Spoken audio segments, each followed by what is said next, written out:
ಮಧ್ಯದಲ್ಲಿ ಬಂದಿದ್ದಾರೆ. ಅವರು ಮುಂದಿನ ಸಮಯದಲ್ಲಿ ದೇವರ ವಾಕ್ಯ ಸಂದೇಶವನ್ನು ಕೊಡಲಿಕ್ಕಿದ್ದ ನಾವೆಲ್ಲರೂ ಶ್ರದ್ಧೆಯಿಂದ ಕೇಳಿ ಆತ್ಮನಲ್ಲಿ ಬಲ ಹೊಂದಿಕೊಳ್ಳೋಣ. God bless.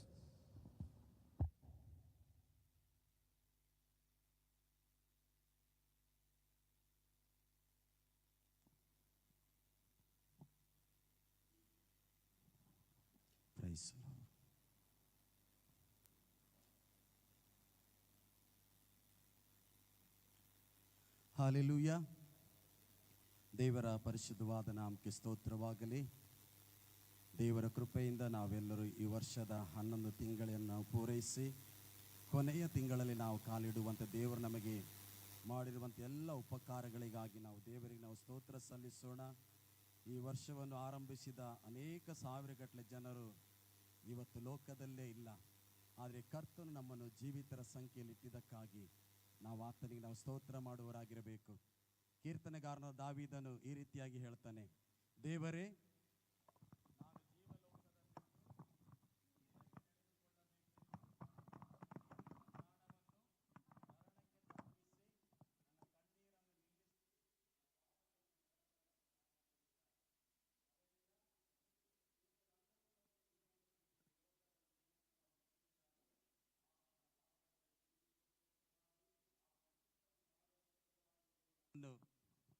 ಈ ಲೋಕದಲ್ಲಿ ಆತನು ಜೀವಂತವಾಗಿಟ್ಟಿದ್ದಾನೆ. ಅದಕ್ಕಾಗಿ ದೇವರಿಗೆ ಸ್ತೋತ್ರ.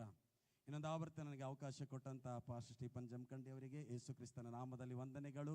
ಹಾಗೆ ನನ್ನ ಆತ್ಮಿಕ ತಾಯಿಗೂ ಕೂಡ ವಂದನೆ ನಾನು ಸಲ್ಲಿಸುವವನಾಗಿದ್ದೇನೆ. ಹಾಗೆ ಇಲ್ಲಿರುವಂಥ ಎಲ್ಲ ದೇವಜನರಿಗೂ ಯೇಸು ಕ್ರಿಸ್ತನ ಅಧಿಕಾರಗಳ ನಾಮದಲ್ಲಿ ವಂದನೆ ನಾನು ತಿಳಿಸುವನಾಗಿದ್ದೇನೆ. ನಮ್ಮ ಕರ್ತನು ಒಳ್ಳೆಯವನು. ಹಲ್ಲೆಲೂಯಾ. ಆತನು ಒಳ್ಳೆಯದನ್ನೇ ಮಾಡುವ ದೇವರಾಗಿದ್ದಾನೆ. Praise the lord. ಹಲ್ಲೆಲೂಯಾ. ಎಲ್ಲ ಸಭೆಗಳ ಪರಿಸ್ಥಿತಿ ಇದೇ ರೀತಿಯಾಗಿ ಭಾನುವಾರ ಆಲಯ ಫುಲ್ ಜನರು ಇರ್ತಾರೆ, ಶುಕ್ರವಾರ ದಿನ ಬಹಳ ಕಡಿಮೆ ಜನ. ಹಲ್ಲೆಲೂಯಾ. ಹಾಗೆ ಕೆಲಸ ಕಾರ್ಯಗಳ ನಿಮಿತ್ತವಾಗಿ ಕೆಲಸಕ್ಕೆ ಹೋಗೋರು ಹೋಗ್ಬೋದು. ಆದರೆ ಫ್ರೀಯಾಗಿ ಮನೆಯಲ್ಲಿರುವವರು ಮನೆಯಲ್ಲಿ ನೀವು ಉಪವಾಸ ಪ್ರಾರ್ಥನೆ ಮಾಡಿದ್ರೆ, ದೇವರ ಆಲಯಕ್ಕೆ ಬಂದು ಉಪವಾಸ ಪ್ರಾರ್ಥನೆ ಮಾಡಿದರೆ ಅದು ದೊಡ್ಡ ಆಶೀರ್ವಾದವಾಗಿದೆ. ಹಲ್ಲೆಲೂಯಾ. ಇವತ್ತು ನಾನು ಮಾತನಾಡಲಿಕ್ಕಿರುವಂಥ ವಿಷಯ ಆಲೋಚನೆಯ ಬಗ್ಗೆ. ಹಲ್ಲೆಲೂಯಾ. ಆಲೋಚನೆ ಅಂತ ಹೇಳುವಾಗ 3 ರೀತಿಯಾದಂಥ ಆಲೋಚನೆಗಳು ಬರ್ತದೆ. ಒಂದು ದೇವರಿಂದ ಬರುವಂಥ ಆಲೋಚನೆ, ಇನ್ನೊಂದು ಮನುಷ್ಯರಿಂದ ಬರುವಂಥ ಆಲೋಚನೆ, ಮೂರನೇದಾಗಿ ಸೈತಾನನಿಂದ ಬರುವಂಥ ಆಲೋಚನೆ. ಹಲ್ಲೆಲೂಯಾ. ದೇವರಿಂದ ಬರುವಂಥ ಆಲೋಚನೆ ಅದು ಉತ್ಕೃಷ್ಟವಾಗಿರುವಂಥ ಉತ್ತಮವಾಗಿರುವಂಥ ಆಲೋಚನೆಗಳಾಗಿವೆ. ಯಾಕೆ? ನಮ್ಮ ದೇವರ ಬಳಿಯಲ್ಲಿ ಕೆಟ್ಟದ್ದೇನು ತಂಗಲಾರದು. ಹಲ್ಲೆಲೂಯಾ. ಆತನ ಆಲೋಚನೆ ಬಹು ಉತ್ಕೃಷ್ಟವಾಗಿರುವಂಥ ಆಲೋಚನೆ. ಮನುಷ್ಯರಿಂದ ಬರುವಂಥ ಆಲೋಚನೆಗಳು ಕೆಲವು ಒಳ್ಳೆಯ ಆಲೋಚನೆಗಳಾಗಿರ್ತವೆ, ಇನ್ನು ಹೆಚ್ಚಾಗಿ ಕೆಟ್ಟದ್ದೇ ಆಲೋಚನೆಗಳು ಬರ್ತದೆ ಮನುಷ್ಯನ ಮನಸ್ಸಿನಲ್ಲಿ. ಹಲ್ಲೆಲೂಯಾ. Praise the Lord. ಮನುಷ್ಯನ ದೇವರ ಹಾಗೆ ಎಲ್ಲ ಒಳ್ಳೆ ಆಲೋಚನೆಗಳು ಮನುಷ್ಯನಲ್ಲಿ ಬರುವುದಿಲ್ಲ. ಕೆಲವೊಂದು ಮಾತ್ರ ಒಳ್ಳೆ ಆಲೋಚನೆಗಳು ಬರ್ತದೆ, ಮಿಕ್ಕಾದದ್ದೆಲ್ಲ ಕೆಟ್ಟ ಆಲೋಚನೆಗಳೇ ಬರುವಂಥದ್ದಾಗಿದೆ. ಮೂರನೇದಾಗಿ ಬರುವಂಥ ಆಲೋಚನೆ ಸೈತಾನನಿಂದ. ಸೈತಾನನಲ್ಲಿ ಯಾವುದೇ ಒಳ್ಳೆತನ ಇಲ್ಲವೇ ಇಲ್ಲ. ಇವತ್ತು ನಾವು ಲೋಕದಲ್ಲಿ ನೋಡುವಾಗ ಸೈತಾನನ ಹಿಂಬಾಲಕರಾಗಿ ಸೈತಾನದ ಅಧೀನದಲ್ಲಿರುವವರ ಆಲೋಚನೆಗಳ ಜೀವನ ಶೈಲಿ ನೋಡುವಾಗ ಬಹಳ ಕೆಟ್ಟದ್ದಾಗಿಯೂ ಭಯಂಕರವಾಗಿರೋದು ನಾವು ನೋಡುವವರಾಗಿದ್ದೇವೆ. ಹಲ್ಲೆಲೂಯಾ. ಯಾಕೆಂದರೆ ಸೈತಾನ್ನ ಕುರಿತಾಗಿ ಯೇಸು ಸ್ವಾಮಿ ಯೋಹಾನ ಸುವಾರ್ತೆ 10ನೇ ಅಧ್ಯಾಯ 10ನೇ ವಚನದಲ್ಲಿ ನಮಗೆಲ್ಲರಿಗೂ ಗೊತ್ತಿರುವಂಥ ವಾಕ್ಯ ಅದು. ಕಳ್ಳನು ಕದ್ದುಕೊಳ್ಳುವುದಕ್ಕೂ ಹಾಳು ಮಾಡುವುದಕ್ಕೂ ಸುಲುಕೊಳ್ಳುವುದಕ್ಕೂ ಬರುತ್ತಾನೆಯೇ ಹೊರತು ಮತ್ತಾವುದಕ್ಕೂ ಬರುವುದಿಲ್ಲ ಎಂಬುದಾಗಿ. ಆದದ್ರಿಂದ ಅವನಲ್ಲಿ ಒಳ್ಳೆತನ ಅನ್ನುವಂಥದ್ದೇ ಇಲ್ಲ, ಒಳ್ಳೆ ಆಲೋಚನೆಗಳು ಅನ್ನುವಂಥದ್ದೇ ಇಲ್ಲ. ಹಲ್ಲೆಲೂಯಾ. ಆದರೆ ಮನುಷ್ಯರಲ್ಲಿ ಒಳ್ಳೆ ಆಲೋಚನೆ ಇದೆ, ಕೆಟ್ಟ ಆಲೋಚನೆಗಳಿದೆ. ಆದರೆ ದೇವರಲ್ಲಿ ಕೆಟ್ಟ ಆಲೋಚನೆ ಇಲ್ಲ, ಒಳ್ಳೆ ಆಲೋಚನೆಗಳಿರುವಂಥದ್ದಾಗಿದೆ. ಹಾಗಾಗಿ ಇವತ್ತು 3 ರೀತಿಯ ಆಲೋಚನೆಗಳು ನಾವು ಸ್ವಲ್ಪ ಹೊತ್ತು ನಾವು ಧ್ಯಾನ ಮಾಡೋಣ. ಮೊದಲನೇದಾಗಿ ದೇವರಿಂದ ಬರುವಂಥ ಆಲೋಚನೆ ಅಥವಾ ದೇವರ ಚಿತ್ತ ಅಥವಾ ದೇವರ ಉದ್ದೇಶ, ದೇವರ ಆಲೋಚನೆ. ಇಂಗ್ಲಿಷಲ್ಲಿ ಹೇಳಬೇಕಾದ್ರೆ ದೇವರ ಪ್ಲಾನ್. Price the Lord. ಒಂದು ವಚನ ನಾವು ತೆಗೆದು ಓದೋಣ. ಯೆರೆಮೀಯನ ಪ್ರವಾದನೆಗಳ ಆಲೋಚನೆಗಳನ್ನು ನಾನೇ ಬಲ್ಲೆನು, ಅವು ಹಿತದ ಆಲೋಚನೆಗಳೇ ಹೊರತು ಅಹಿತದ ಆಲೋಚನೆಗಳಲ್ಲ ಎಂಬುದಾಗಿ ದೇವರ ವಾಕ್ಯದಲ್ಲಿ ನಾವು ನೋಡುವವರಾಗಿದ್ದೇವೆ. ಹಾಲೆಲೂಯಾ. ಹಾಗಾಗಿ ನನ್ನ ಕುರಿತಾಗಿ ನಿಮ್ಮ ಕುರಿತಾಗಿ ದೇವರಿಗೆ ಒಂದು ದೊಡ್ಡ ಒಂದು ಉದ್ದೇಶ ಅಥವಾ ಒಂದು ಪ್ಲಾನ್ ಇದೆ.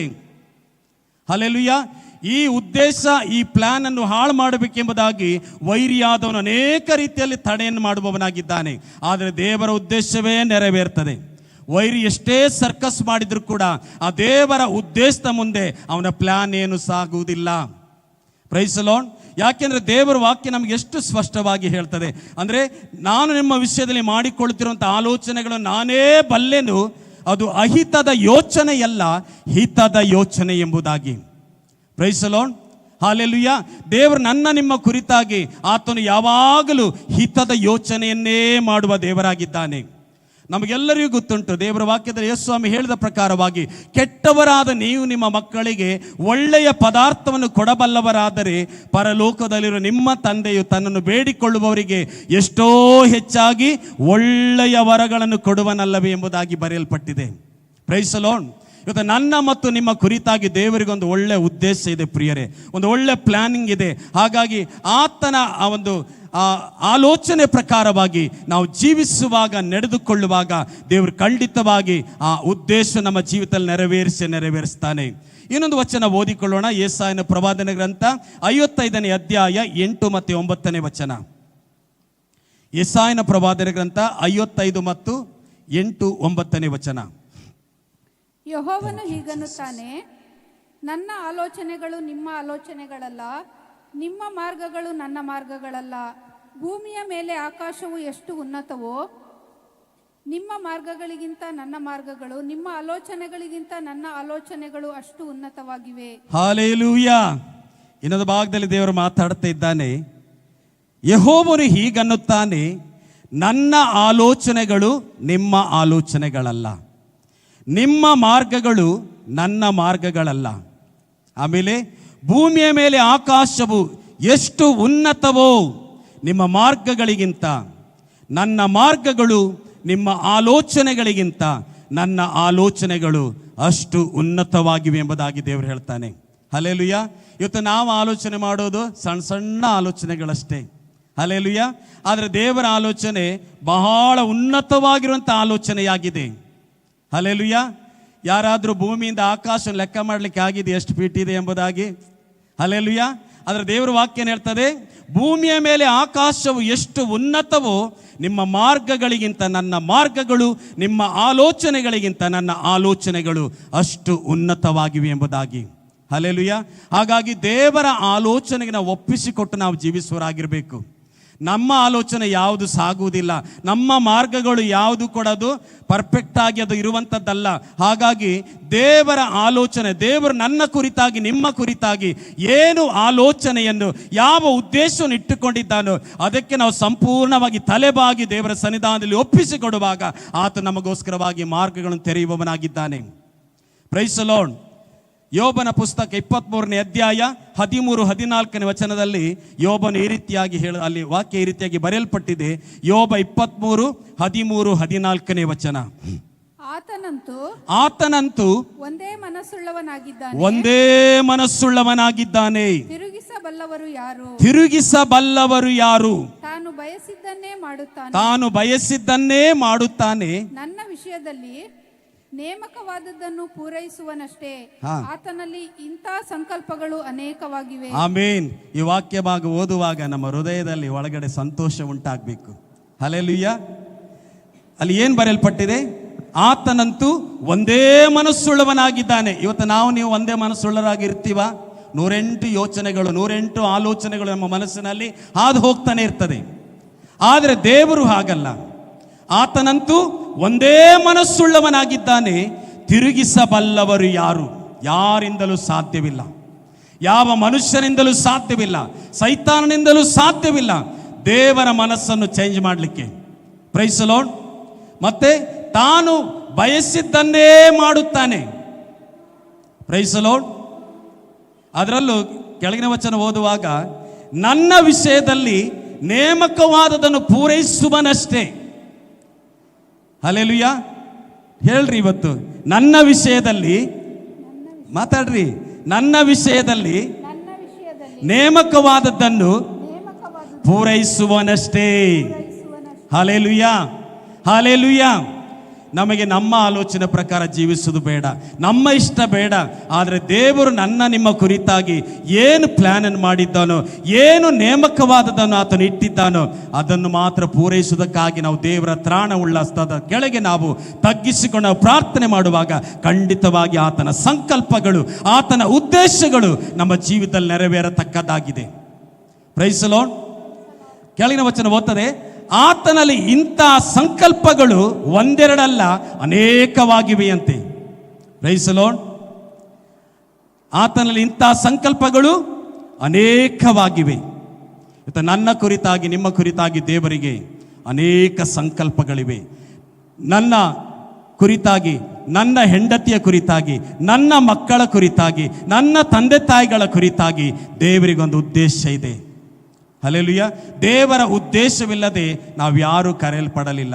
ಕರೆಯಲ್ಪಟ್ಟ ನಂತರ ನನ್ನ ಕುರಿತಾಗಿ, ನಿಮ್ಮ ಕುರಿತಾಗಿ ಆತನಿಗೆ ದೊಡ್ಡ ಉದ್ದೇಶ ಇರುವುದರಿಂದಲೇ ಆ ಉದ್ದೇಶಕ್ಕೆ ನಾವು ಸಂಪೂರ್ಣವಾಗಿ ನಾವು ಒಳಗಾಗುವಾಗ ದೇವರ ಸನ್ನಿಧಾನದಲ್ಲಿ ಕರ್ತನೆ ನನ್ನನ್ನು ಕರೆದಂಥ ಉದ್ದೇಶವೇನು, ನನ್ನ ವಿಷಯದಲ್ಲಿ ನಿನ್ನ ಚಿತ್ತವೇನು ಎಂಬುದಾಗಿ ಸ್ವಾಮಿ ನನಗೆ ಪ್ರಕಟಪಡಿಸಿ ಎಂಬುದಾಗಿ ನಾವು ದೇವರ ಸನ್ನಿಧಾನದಲ್ಲಿ ನಾವು ಪ್ರಾರ್ಥಿಸಬೇಕು ಅನ್ನೋ ದಿನವು.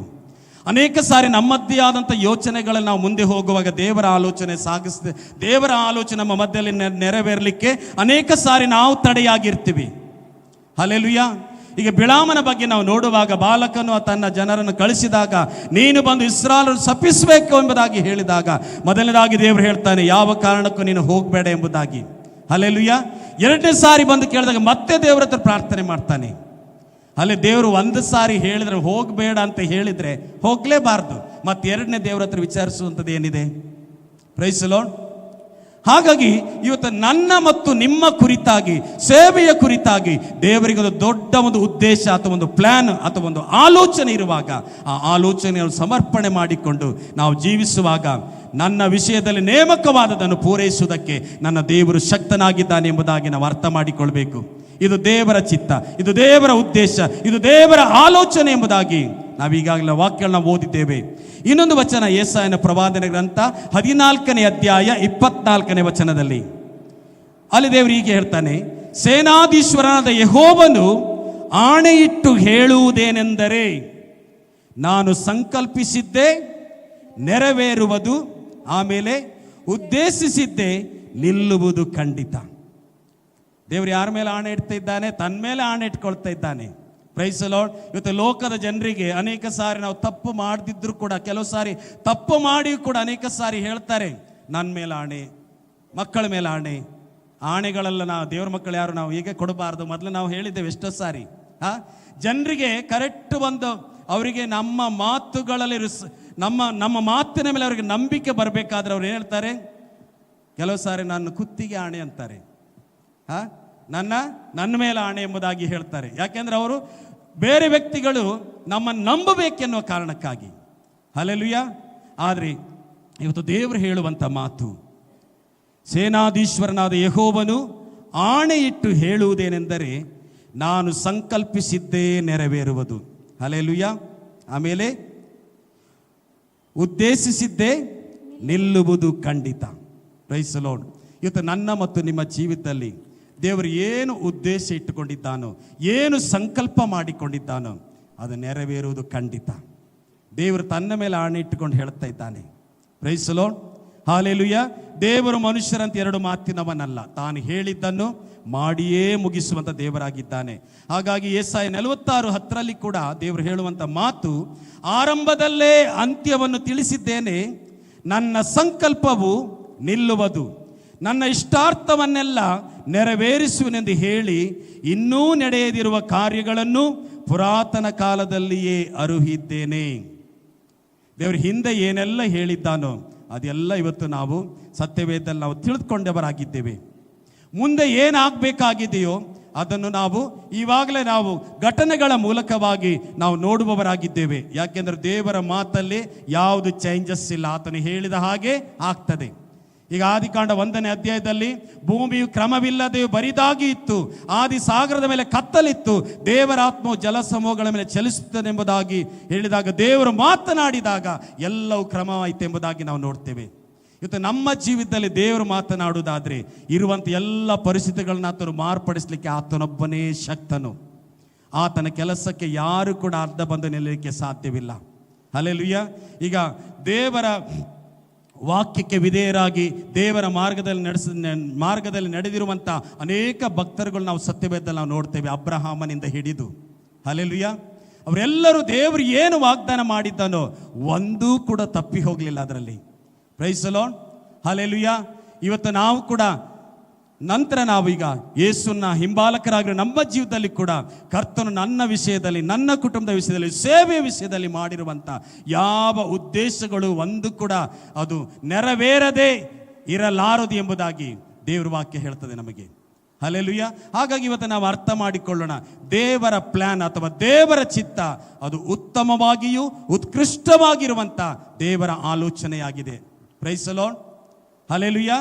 ಕೆಟ್ಟವರಾದ ನೀವು ನಿಮ್ಮ ಮಕ್ಕಳಿಗೆ ಒಳ್ಳೆಯ ಪದಾರ್ಥವನ್ನು ಕೊಡಬಲ್ಲವರಾದರೆ ಪರಲೋಕದಲ್ಲಿ ನಿಮ್ಮ ತಂದೆಯು ತನ್ನನ್ನು ಬೇಡಿಕೊಳ್ಳುವವರಿಗೆ ಎಷ್ಟೋ ಹೆಚ್ಚಾಗಿ ಪವಿತ್ರಾತ್ಮನ ವರವನ್ನು ಕೊಡುವನಲ್ಲವೇ ಎಂಬುದಾಗಿ ಸ್ವಾಮಿ ಹೇಳಿದರು. ಹಲ್ಲೆಲೂಯಾ. ಹಾಗಾಗಿ ಇದು ಮೊದಲನೇದಾಗಿ ದೇವರ ಚಿತ್ತ ಅಥವಾ ದೇವರ ಆಲೋಚನೆ. ಇಷ್ಟು ವಾಕ್ಯಗಳು ನಾವು ಧ್ಯಾನಿಸಿದ್ದೇವೆ. ಎರಡನೇದಾಗಿ ನಾವು ಮನುಷ್ಯನ ಆಲೋಚನೆ ಕಡೆಗೆ ನಾವು ಬರೋಣ. ನಾನು ಆರಂಭದಲ್ಲಿ ಹೇಳಿದೆ, ದೇವರ ಹಾಗೆ ಮನುಷ್ಯನು ಎಲ್ಲ ಆಲೋಚನೆಗಳಲ್ಲಿ ಅವನು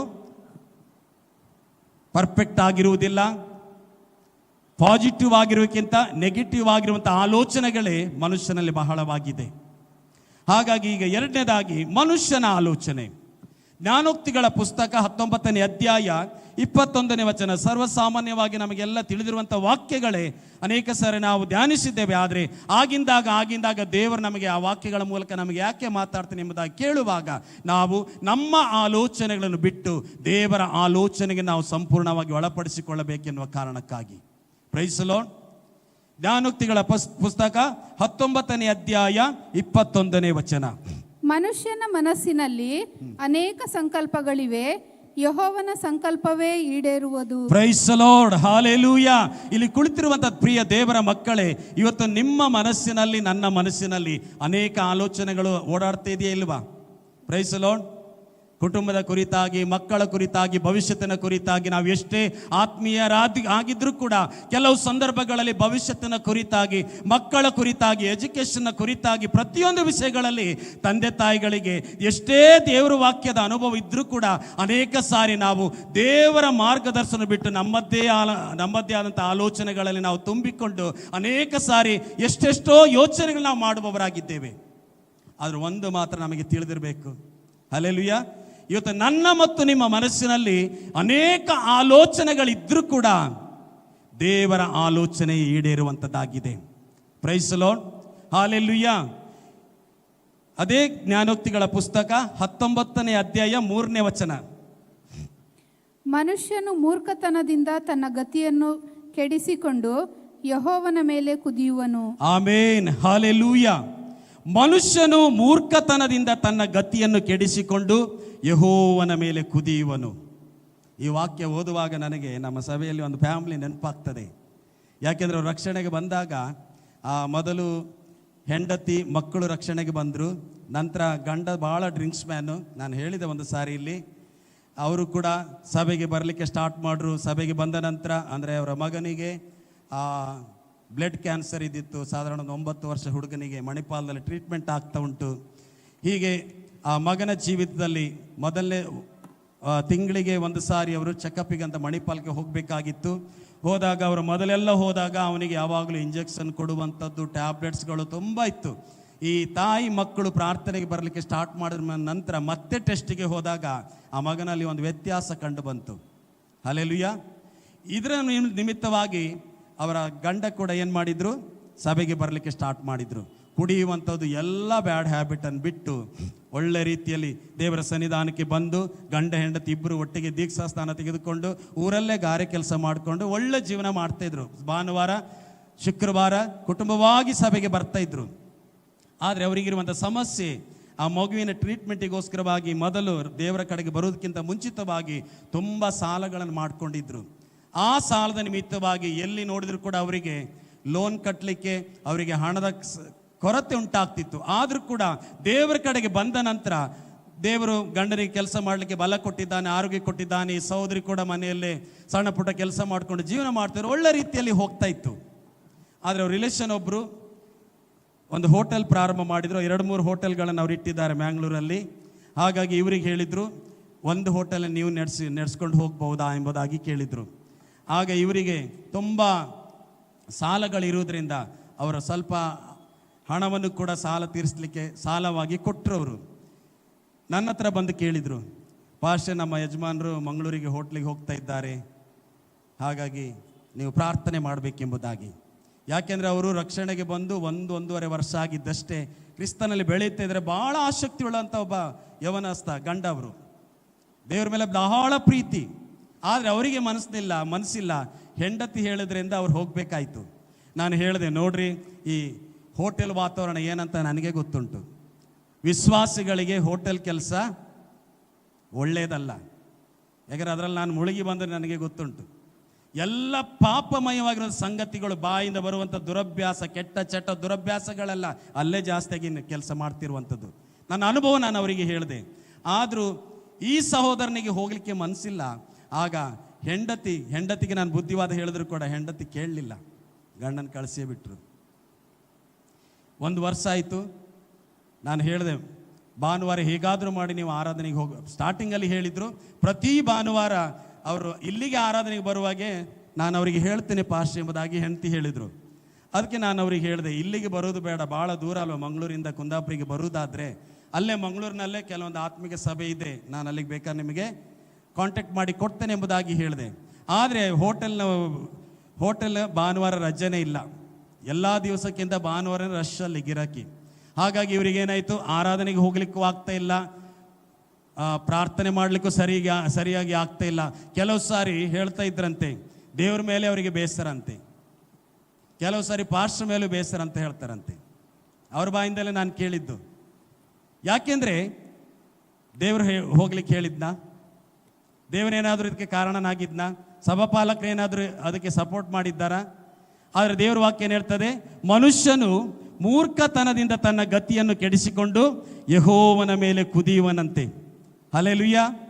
ಮನುಷ್ಯನು ಮೂರ್ಖತನದಿಂದ ತನ್ನ ಗತಿಯನ್ನು ಕೆಡಿಸಿಕೊಂಡು ಯೆಹೋವನ ಮೇಲೆ ಕುದಿಯುವನು. ಅನೇಕ ಸಾರಿ ನಾವುಗಳು ಕೂಡ ಹಾಗೆ ಸ್ವಂತ ಆಲೋಚನೆ ಪ್ರಕಾರವಾಗಿ ನಾವು ಹೋಗ್ತೀವಿ. ಏನಾದರೂ ಏರ್ಪೇರಾಗಿದ್ರೆ, ಅಥವಾ ಯಾವುದೇ ಒಂದು ಬಿಸ್ನೆಸ್ ಆಗಲಿ, ಯಾವುದೇ ಒಂದು ಕೆಲಸ ಕಾರ್ಯಗಳಾಗಲಿ, ಯಾವುದೇ ಒಂದು ಶುಭ ಕಾರ್ಯಗಳಾಗಲಿ, ನಮ್ಮ ಸ್ವಂತ ಆಲೋಚನೆ ಪ್ರಕಾರವಾಗಿ ನಾವು ಮುಂದೆ ಹೋಗಿ ನಾವು ಮಾಡುವಾಗ ಅನೇಕ ರೀತಿ ಏರುಪೇರುಗಳಾಗುವಾಗ ಅನೇಕ ಸಾರಿ ಸಭೆಯ ಮೇಲೆ ಬೇಸರಗೊಳ್ತೇವೆ, ನಾವು ಸೇವಕರ ಮೇಲೆ ನಾವು ಬೇಸರಗೊಳ್ತೀವಿ, ನಮ್ಮನ್ನು ಕರೆದಂಥ ದೇವರ ಮೇಲೂ ಕೂಡ ನಾವು ಬೇಸರಗೊಳ್ತೀವಿ. ಹಲ್ಲೆಲೂಯಾ. ಈ ಕುಟುಂಬ ಅದೇ ರೀತಿಯಾಗಿ ಬೇಸರದಲ್ಲಿರುವಾಗ ಈಗ ಅವರಿಗೆ ಒಂದು ಹೆಂಡತಿ ಬಾಯಿ ಬಡ್ಕೊಳ್ತಾ ಇದ್ದಾರೆ. ನಾನು ಮಿಸ್ಟೇಕ್ ಮಾಡಿದೆ, ನಾನು ಹೇಳಿದೆ ಅವರಿಗೆ, ಈಗ ನಿಮ್ಮ ಗಂಡ ರಕ್ಷಣೆಗೆ ಬಂದು ದೇವರಲ್ಲಿ ಎಷ್ಟು ಆಸಕ್ತಿಯಿಂದ ಇರುವಾಗ ಅವರು ಮತ್ತೆ ನಂಬಿಕೆಯಲ್ಲಿ ಕೆಳಮಟ್ಟಕ್ಕೆ ಹೋದರೆ ಮೇಲೆ ಬರಲಿಕ್ಕೆ ಭಾಳ ಕಷ್ಟ ಉಂಟು. ಹಾಗಾಗಿ ಈಗ ಏನು ಮಾಡಬೇಕು, ಅಲ್ಲಿಂದ ಹೊರಗೆ ಬರಲಿಕ್ಕೆ ಪ್ರಾರ್ಥನೆ ಮಾಡಿ ಅಂತ ಹೇಳ್ತಾ ಇದ್ದಾರೆ. ಸ್ವಲ್ಪ ಸಾಲ ಕೂಡ ತಗೊಂಡಿದ್ದಾರೆ, ಆ ಸಾಲದಿಂದ ಬಿಡುಗಡೆ ಹೊಂದಿ ಹೊರಗೆ ಬರಲಿಕ್ಕೆ ಊರಲ್ಲೇ ನಾವು ಏನಾದರೂ ಸಣ್ಣ ಪುಟ್ಟ ನಾವು ಕೆಲಸ ಮಾಡಿಕೊಂಡು ಆರಾಧನೆಗೆ ಮನೆಯಲ್ಲಿ ಕೂಡ ಕುಟುಂಬವಾಗಿ ನಾವು ಕುಟುಂಬ ಪ್ರಾರ್ಥನೆ ನಾವು ಮಾಡ್ತಿದ್ದೀವಿ. ಸಭೆಗೆ ಬರುವಾಗಲೂ ಕೂಡ ನಾವು ಒಟ್ಟಿಗೆ ನಾವು ಬರ್ತಾ ಇದ್ದೀವಿ.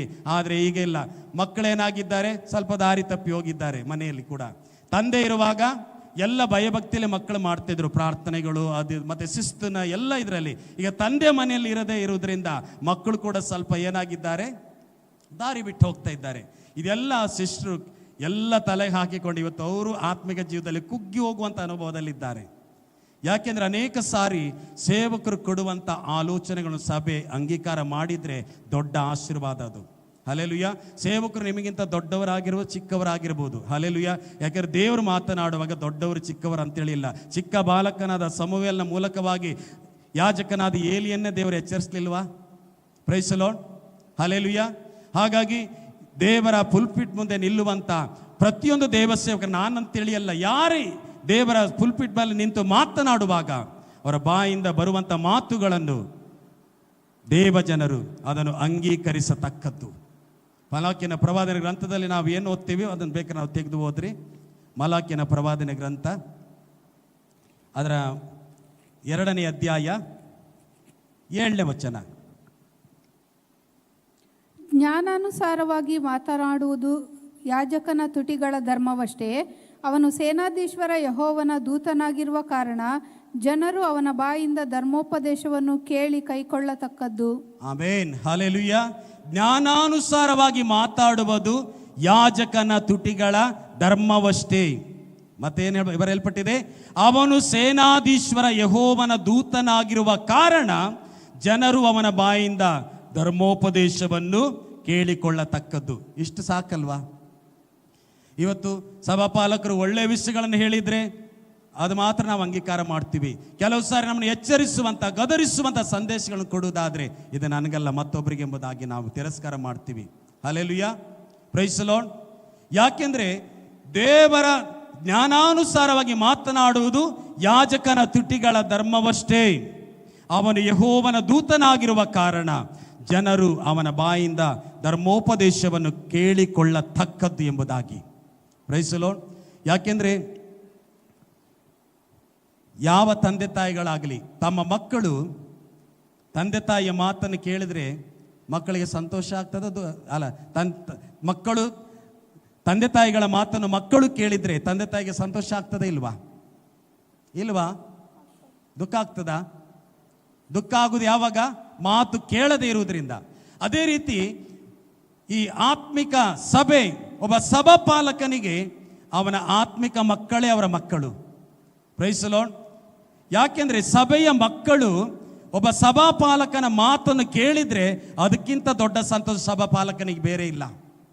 Price the lord, hallelujah.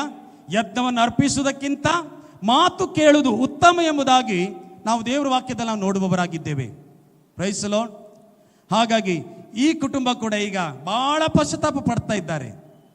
ಪ್ರಾರ್ಥನೆ ಮಾಡ್ತಿದ್ದೇವೆ, ದೇವರು ಈ ವರ್ಷದಲ್ಲಿ ಅವರಿಗೆ ಆ ಸ್ಥಳನ ಬಿಡುಗಡೆ ಕೊಡ್ತಾನೆ ಎಂಬುದಾಗಿ. ಹಲ್ಲೆಲೂಯಾ.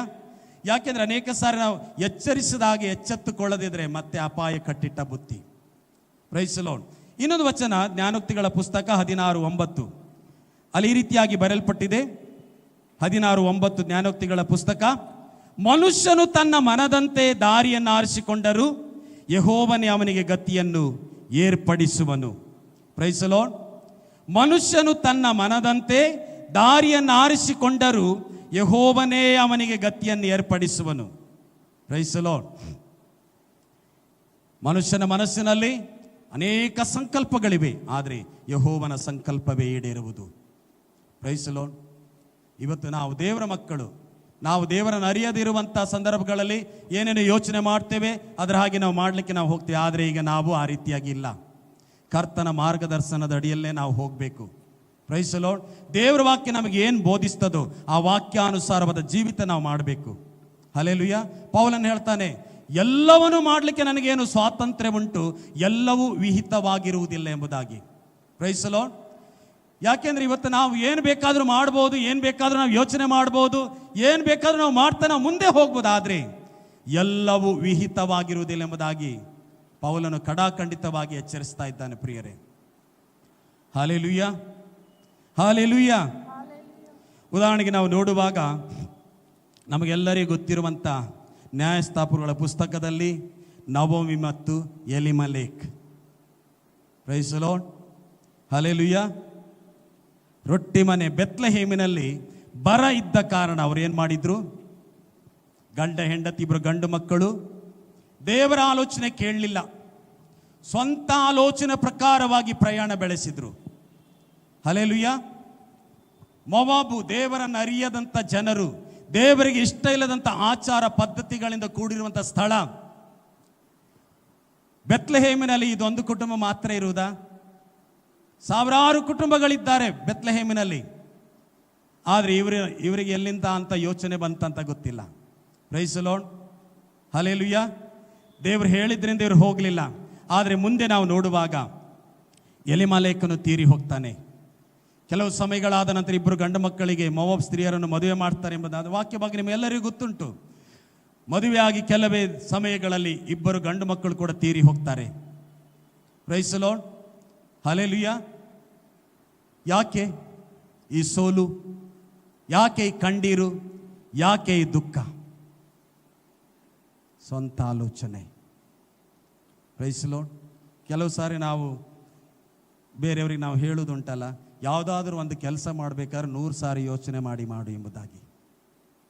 Praise the Lord. ಯಾವುದಾದ್ರೂ ಒಂದು ಕೆಲಸ ಮಾಡಬೇಕಾದ್ರೆ 100 ಸಾರಿ ಯೋಚನೆ ಮಾಡು. ಯಾಕೆಂದ್ರೆ ಬೆತ್ಲೆಹೇಮಿನಲ್ಲಿ ಇವರೊಬ್ಬರೇ ಒಂದು ಕುಟುಂಬ ಇದ್ದರೆ, ಇವ್ರು ಹೋದ್ರೆ ಅದರ ಬಗ್ಗೆ ನಾವೇನು ಅಷ್ಟು ತಲೆ ಕೆಡಿಸ್ಕೊಳ್ಬೇಕಾಗ್ಲಿಲ್ಲ. ಉಳಿದಂಥ ದೇವ ಜನರೆಲ್ಲ ಅಲ್ಲೇ ಇದ್ದಾರಲ್ವಾ, ಅವರಿಗೂ ಕಷ್ಟ ಇಲ್ವಾ? Praise the Lord. ಆದರೆ ಇವ್ರು ಏನು ಮಾಡಿದ್ರು?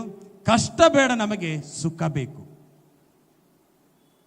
ಪ್ರಿಯ ದೇವರ ಮಕ್ಕಳೇ, ನಾವು ನಂಬಿಕೆಗೆ ಬಂದಾಗ ಎಲ್ಲ ಸಂದರ್ಭಗಳಲ್ಲಿ ನಮಗೆ ಅನುಕೂಲವಾಗಿರುತ್ತೆ ಎಂಬುದಾಗಿ ಅರ್ಥ ಅಲ್ಲ. ಕಷ್ಟಗಳು ದುಃಖಗಳು ಇದ್ದೇ ಇರ್ತದೆ, ಸಂತೋಷ ಅಸಮಾಧಾನಗಳು ಇದ್ದೇ ಇರ್ತದೆ. ಹಾಗಂತ ಈ ಸಭೆಯಿಂದ ಇನ್ನೊಂದು ಸಭೆಗೆ, ಇನ್ನೊಂದು ಸಭೆ ಮತ್ತೊಂದು ಸಭೆಗೆ ನಾವು ಹೋಗುವುದಲ್ಲ. ಕಷ್ಟವಾಗಲಿ ದುಃಖವಾಗಲಿ ಇದೇ ಸಭೆಯಲ್ಲಿ ಇದ್ದುಕೊಂಡು ದೇವರನ್ನು ನಾವು ಮಹಿಮೆಪಡಿಸಬೇಕು. ಹಲ್ಲೆಲೂಯಾ. 10 ವರ್ಷಗಳು ಮೊವಾಬಿನಲ್ಲಿ ಇದ್ದ 10 ವರ್ಷಗಳು ಮೊವಾಬಿನಲ್ಲಿ ಇದ್ದ ತಕ್ಷಣ ಅವಳಿಗೆ ಮತ್ತೆ ಒಂದು ನ್ಯೂಸ್ ಬರ್ತದೆ, ಯೆಹೋವನು ತನ್ನ ಜನರನ್ನು ಆಶೀರ್ವದಿಸಿ ಅಭಿವೃದ್ಧಿ ಪಡಿಸ್ತಾನೆಂಬ ವರ್ತಮಾನ ನವೋಮಿ ಕಿವಿಗೆ ಬೀಳ್ತದೆ. ಹಲ್ಲೆಲೂಯಾ. ಈಗ ಅವಳು ತಿರುಗಿ ಬೆತ್ಲೆಹೇಮಿಗೆ ಬಂದಾಗ ಆ ವಚನ ಭಾಗವನ್ನು ಬೇಕಾದ್ರೆ ಓದಿ ನೋಡ್ರಿ. ನ್ಯಾಯಸ್ಥಾಪಕಗಳ ಪುಸ್ತಕದಲ್ಲಿ ನವೋಮಿಯ ಚರಿತ್ರೆ. ಅವಳು ವಾಪಸ್ ಬಂದಾಗ ಊರಿನವರಲ್ಲಿ ಏನು ಹೇಳ್ತಾ ಇದ್ದಾರೆ? ರೂತಳು, ಸಾರಿ, 1ನೇ ಅಧ್ಯಾಯ 19ರಿಂದ ಓದಿ. ಹಾಗೆಯೇ ಪ್ರಯಾಣ ಮಾಡಿಕೊಂಡು ಅವರಿಬ್ಬರು ಬೆತ್ಲೆಹೇಮಿಗೆ ಬಂದು ಊರೊಳಕ್ಕೆ ಹೋದಾಗ ಅಲ್ಲೆಲ್ಲ ಗದ್ದಲವಾಯಿತು. ಸ್ತ್ರೀಯರು, ಈಕೆಯು ನವೋಮಿ ಅಲ್ಲವೋ ಎಂದು ಮಾತನಾಡತೊಡಗಲು ಆಕೆಯು ಅವರಿಗೆ, ನನ್ನನ್ನು ನವೋಮಿ ಎಂದು ಕರೆಯಬೇಡಿರಿ, ಸರ್ವಶಕ್ತನು ನನ್ನನ್ನು ಬಹಳವಾಗಿ ದುಃಖಪಡಿಸಿದ್ದಾನೆ, ಆದುದರಿಂದ ಮಾರಾ ಎಂದು ಕರೆಯಿರಿ. ಭಾಗ್ಯವಂತಳಾಗಿ ಹೋದೆನು, ಯೆಹೋವನು ನನ್ನನ್ನು ಗತಿಹೀನಳನ್ನಾಗಿ ಮಾಡಿದನು.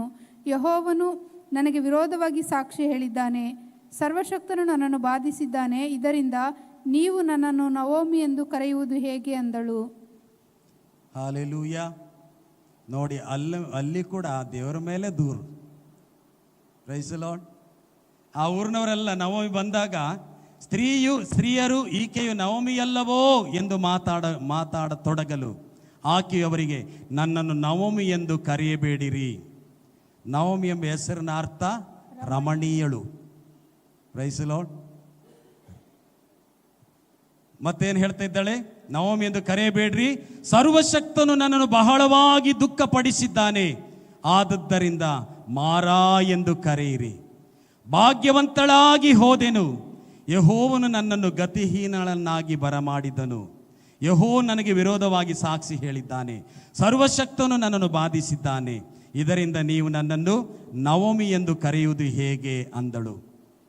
ಆದರೆ ನಾವು ಜ್ಞಾನೋಕ್ತಿಯಲ್ಲಿ ಏನು ಓದಿದ್ದೇವೆ? 19:3 ಮನುಷ್ಯನು ಮೂರ್ಖತನದಿಂದ ತನ್ನ ಗತಿಯನ್ನು ಕೆಡಿಸಿಕೊಂಡು ಯೆಹೋವನ ಮೇಲೆ ಕುದಿಯುವನಂತೆ. ಆದರೆ ಇಲ್ಲಿ ಇವಳ ಮಾತಿನ ಶೈಲಿ ಹೇಗಿದೆ? Praise the lord, hallelujah.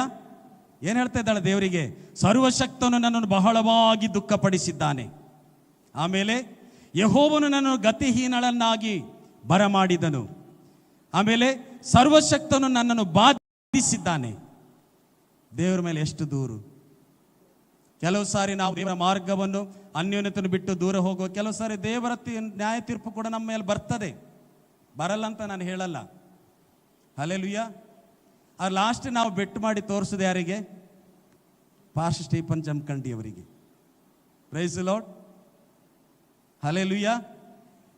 ಬುದ್ಧಿವಾದ ಹೇಳುವಾಗ ಕೇಳದೆ ಇದ್ರೆ, ಅದನ್ನು ತಿರಸ್ಕಾರ ಮಾಡಿದ್ರೆ, ನಾನು ಹೋಗೇ ಹೋಗ್ತೇನೆ, ನಾನು ಮಾಡಿಯೇ ಮಾಡ್ತೇನೆ ಅಂತ ಹೇಳಿ ಅಲ್ಲಿ ಕೈ ಸುಟ್ಕೊಂಡು ಬಂದಾಗ ಮತ್ತೆ ಹೇಳೋದು ಪಾಸ್ಟರ್ ಮೇಲೆ ದೂರು, ನಂತರ ದೇವರ ಮೇಲೆ, ನಂತರ ಸಭೆನೇ ಸರಿ ಇಲ್ಲ. ಇಂಥದ್ದೆಲ್ಲ ಬೇಕಾ? Praise the lord, hallelujah. ಸ್ವಂತ ಆಲೋಚನೆ. ಹಲ್ಲೆಲೂಯಾ. ಪ್ರಿಯ ದೇವರ ಮಕ್ಕಳೇ, ನಾವೊಂದು ಮನೆ ಕಟ್ಟುವಂಥ ವಿಷಯದಲ್ಲಾಗಿರ್ಬೋದು, ಮದುವೆ ಮಾಡಿಸುವಂಥ ವಿಷಯದಲ್ಲಾಗಿರ್ಬೋದು, ಪ್ರಪೋಸ್ ನೋಡುವಂಥ ವಿಷಯದಲ್ಲಾಗಿರ್ಬೋದು, ದೇವರ ಚಿತ್ತಾನುಸಾರ ದೇವರ ಮಾರ್ಗದರ್ಶನದ ಅಡಿಯಲ್ಲೇ ನಾವು ಮುಂದೆ ಹೋಗಬೇಕು. ಹಲ್ಲೆಲೂಯಾ. ದೇವರೇ, ಅನೇಕ ಸಾರಿ ಯವನಸ್ಥರು ಮಾಡುವಂಥ ಮಿಸ್ಟೇಕ್ ಏನು ಗೊತ್ತುಂಟ? ಯಾರನ್ನೋ ಒಬ್ಬನು ಅನ್ಬಿಲೀವರ್ಸನ್ನು ಪ್ರೀತಿ ಮಾಡ್ತಾನೆ ಅಥವಾ ಪ್ರೀತಿ ಮಾಡ್ತಾಳೆ, ಅವನು ದೇವ್ರ ಕಡೆಗೆ ಬರ್ತಾನಂತೆ, ಅವಳು ದೇವ್ರ ಕಡೆಗೆ ಬರ್ತಾಳಂತೆ. ಈ ರೀತಿಯಾಗಿ ಎಲ್ಲ ನಾವು ಹೋಗಬಾರ್ದು. ತಂದೆ ತಾಯಿಗಳಾದ ನಾವು ನಮ್ಮ ಮಕ್ಕಳಿಗೆ ಇವಾಗಲೇ ಆ ವಿಷಯದಲ್ಲೆಲ್ಲ ಫೌಂಡೇಶನ್ ಹಾಕಿ ಇಡಬೇಕು ಪ್ರಾರ್ಥನೆಯಲ್ಲಿ. ಹಲ್ಲೆಲೂಯಾ. ಇವಾಗಲೇ ಪ್ರಾರ್ಥನೆಯಲ್ಲಿ ಎತ್ತಿ ಹಿಡಿದ್ರೆ ದೇವರ ಒಂದು ಸರ್ಕಲ್ ನಮ್ಮ ಮಕ್ಕಳನ್ನು ಭದ್ರವಾಗಿ ಕಾಪಾಡ್ತದೆ. ಅವ್ರು ಯಾವುದೇ ಪ್ರೀತಿ ಪ್ರೇಮ ವ್ಯಾಮೋಹದಲ್ಲಿ ಅವ್ರು ಬಿದ್ದು ಹೋಗ್ಲಿಕ್ಕೆ ದೇವರು ಬಿಡಲ್ಲ. ಯಾಕೆಂದರೆ ನಾವು ಫೌಂಡೇಶನ್ ಆಗ್ತಾ ಇದ್ದೀವಲ್ಲ ನಮ್ಮ ಮಕ್ಕಳ ಭವಿಷ್ಯದ ಕುರಿತಾಗಿ, ಅವರ ಕೆಲಸದ ಕುರಿತಾಗಿ. ಹಾಗಾಗಿ ಅನೇಕ ತಂದೆ ತಾಯಿಗಳು ಆ ಮದುವೆ ಏಜ್ ಬರುವಾಗ ಮಾತ್ರ ಪ್ರಾರ್ಥನೆ ಮಾಡ್ತಾರೆ. ಒಂದು ಜಾಬಿಗೋಸ್ಕರವಾಗಿ ಅವನು ಕಲ್ತಾದ ನಂತರ ಜಾಬಿಗೋಸ್ಕರವಾಗಿ ಪ್ರಾರ್ಥನೆ ಮಾಡ್ತಾರೆ. ಅದಲ್ಲ ವಿಷಯ. ಈಗ ಕುಟುಂಬ ಪ್ರಾರ್ಥನೆ, ಪರ್ಸನಲ್ ಪ್ರಾರ್ಥನೆಗಳೆಲ್ಲ ನಾವು ಯಾಕೆ ಮಾಡ್ತೇವೆ? ನಮ್ಮ ಕುಟುಂಬದ ಮಕ್ಕಳು, ಸಭೆಯ ಮಕ್ಕಳವರ ಜೀವಿತದಲ್ಲಿ ದೇವರ ಮಹತ್ತಾದ ಕಾರ್ಯಗಳು, ದೇವರ ಉದ್ದೇಶ, ದೇವರ ಪ್ಲಾನ್ ನಡೆಯುವುದಕ್ಕೋಸ್ಕರವಾಗಿ ನಮ್ಮ ಮಕ್ಕಳನ್ನು, ನಮ್ಮ ಮನೆ, ನಾವು ಕಟ್ಟುವಂಥ ಮನೆಗಳಾಗಿರ್ಬೋದು, ಸಂಬಂಧಗಳಾಗಿರ್ಬೋದು, ಎಲ್ಲವೂ ನಾವು ದೇವರ ಕೈಗಳಲ್ಲಿಟ್ಟು ನಾವು ಆರಂಭದಲ್ಲೇ ನಾವು ದೇವರ ಸಮ್ಮುಖದಲ್ಲಿ ಪ್ರಾರ್ಥನೆ ನಾವು ಎತ್ತಿ ಹಿಡಬೇಕು. ಆಗ ದೇವರ ಸಮಯ ಬಂದಾಗ ಉತ್ತಮವಾದ ಮಾರ್ಗ ತೆರೀತಾನೆ. Praise the lord. ಹಲ್ಲೆಲೂಯಾ. ನಮ್ಮ ಆಲೋಚನೆ ಬೇಡ, ದೇವರ ಆಲೋಚನೆ ನಮ್ಮೊಳಗೆ ಬರಲಿ. ಹಲ್ಲೆಲೂಯಾ. ಈಗ ನವೋಮಿ ಏನಾಯಿತು? ಅವಳು ಸ್ವಂತ ಆಲೋಚನೆ ಪ್ರಕಾರ ಗಂಡ ಹೆಂಡತಿ ಹೋದ್ರು, ಮುದ್ದಾದ ಇಬ್ಬರು ಗಂಡು ಮಕ್ಕಳನ್ನು ಗಂಡು ಮಕ್ಕಳು ನಷ್ಟವಾದ್ರು, ಗಂಡನು ನಷ್ಟವಾಗಿ ಹೋದ. ಎಲ್ಲವನ್ನು ಕಳಕೊಂಡವಳಾಗಿ ಬರೀ ಕೈಯಲ್ಲಿ ಬಂದಳು. Praise the lord. ಇದು ಪ್ರಿಯ ದೇವರ ಮಕ್ಕಳೇ, ಯಾವುದೇ ಒಂದು ಕೆಲಸ ನೀವು ಪ್ರಾರಂಭಿಸಬೇಕಾದ್ರೂ, ಬಿಸ್ನೆಸ್ ಪ್ರಾರಂಭಿಸಬೇಕಾದ್ರೂ ಕೂಡ ದೇವರ ಚಿತ್ತದಡಿಯಲ್ಲಿ ಬಂದು ಒಪ್ಪಿಸಿಕೊಟ್ಟು, ಅದು ದೇವರು ಇಷ್ಟವಾದರೆ ಮಾತ್ರ, ದೇವರ ಮಾರ್ಗದರ್ಶನ ಇರುವುದಾದರೆ ಮಾತ್ರ ಮುಂದೆ ಕೈ ಹಾಕಬೇಕೆಂಬುದಾಗಿ ನಾನು ಕೇಳಿಕೊಳ್ತೇನೆ. ಹಲ್ಲೆಲೂಯಾ.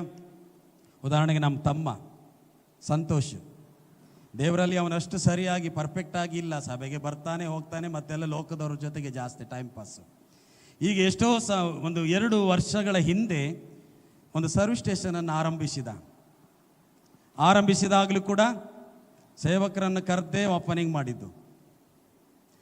ಆದರೆ ಒಂದು ಎಚ್ಚರಿಕೆ ಮಾತು ಕೊಟ್ಟಿದ್ದೇವೆ, ಬಿಸ್ನೆಸ್ ಎಷ್ಟೇ ದೊಡ್ಡದಾಗಿ ಅಭಿವೃದ್ಧಿ ಹೊಂದಲಿ, ಭಾನುವಾರ ಮಾತ್ರ ದೇವರಿಗಾಗಿ ಮೀಸಲಾಗಿ ಇಡಲೇಬೇಕು. Praise the lord.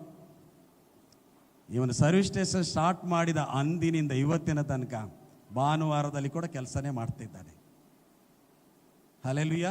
ಸ್ಟಾರ್ಟ್ ಮಾಡಿದ ಅಂದಿನಿಂದ ಅದಕ್ಕೂ ಮುಂಚೆ ಹಿರಿಯ ದೇವರ ಸೇವಕರು ನಾವೆಲ್ಲರೂ ಹೋಗಿ ಎಷ್ಟು ಸೆಷನ್ ಕೊಟ್ಟಿದ್ರು ಕೂಡ ಬರ್ತಾನೆ, 1 ವಾರ ಬರ್ತಾನೆ, ಮತ್ತೆ ಅಡ್ರೆಸ್ ಇರುವುದಿಲ್ಲ.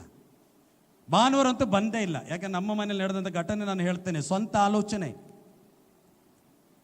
ಅದರ ನಿಮಿತ್ತವಾಗಿ ಏನಾಯಿತು, ಹೈವೇ ಸೈಡ್ ಇದೆ, ಕೋಟೆ ಇಂದ್ರಪ್ರಸ್ಥ ಹೋಟೆಲ್ ಪಕ್ಕದಲ್ಲೇ ಇದೆ ಇವರ ಸರ್ವಿಸ್ ಸ್ಟೇಷನ್.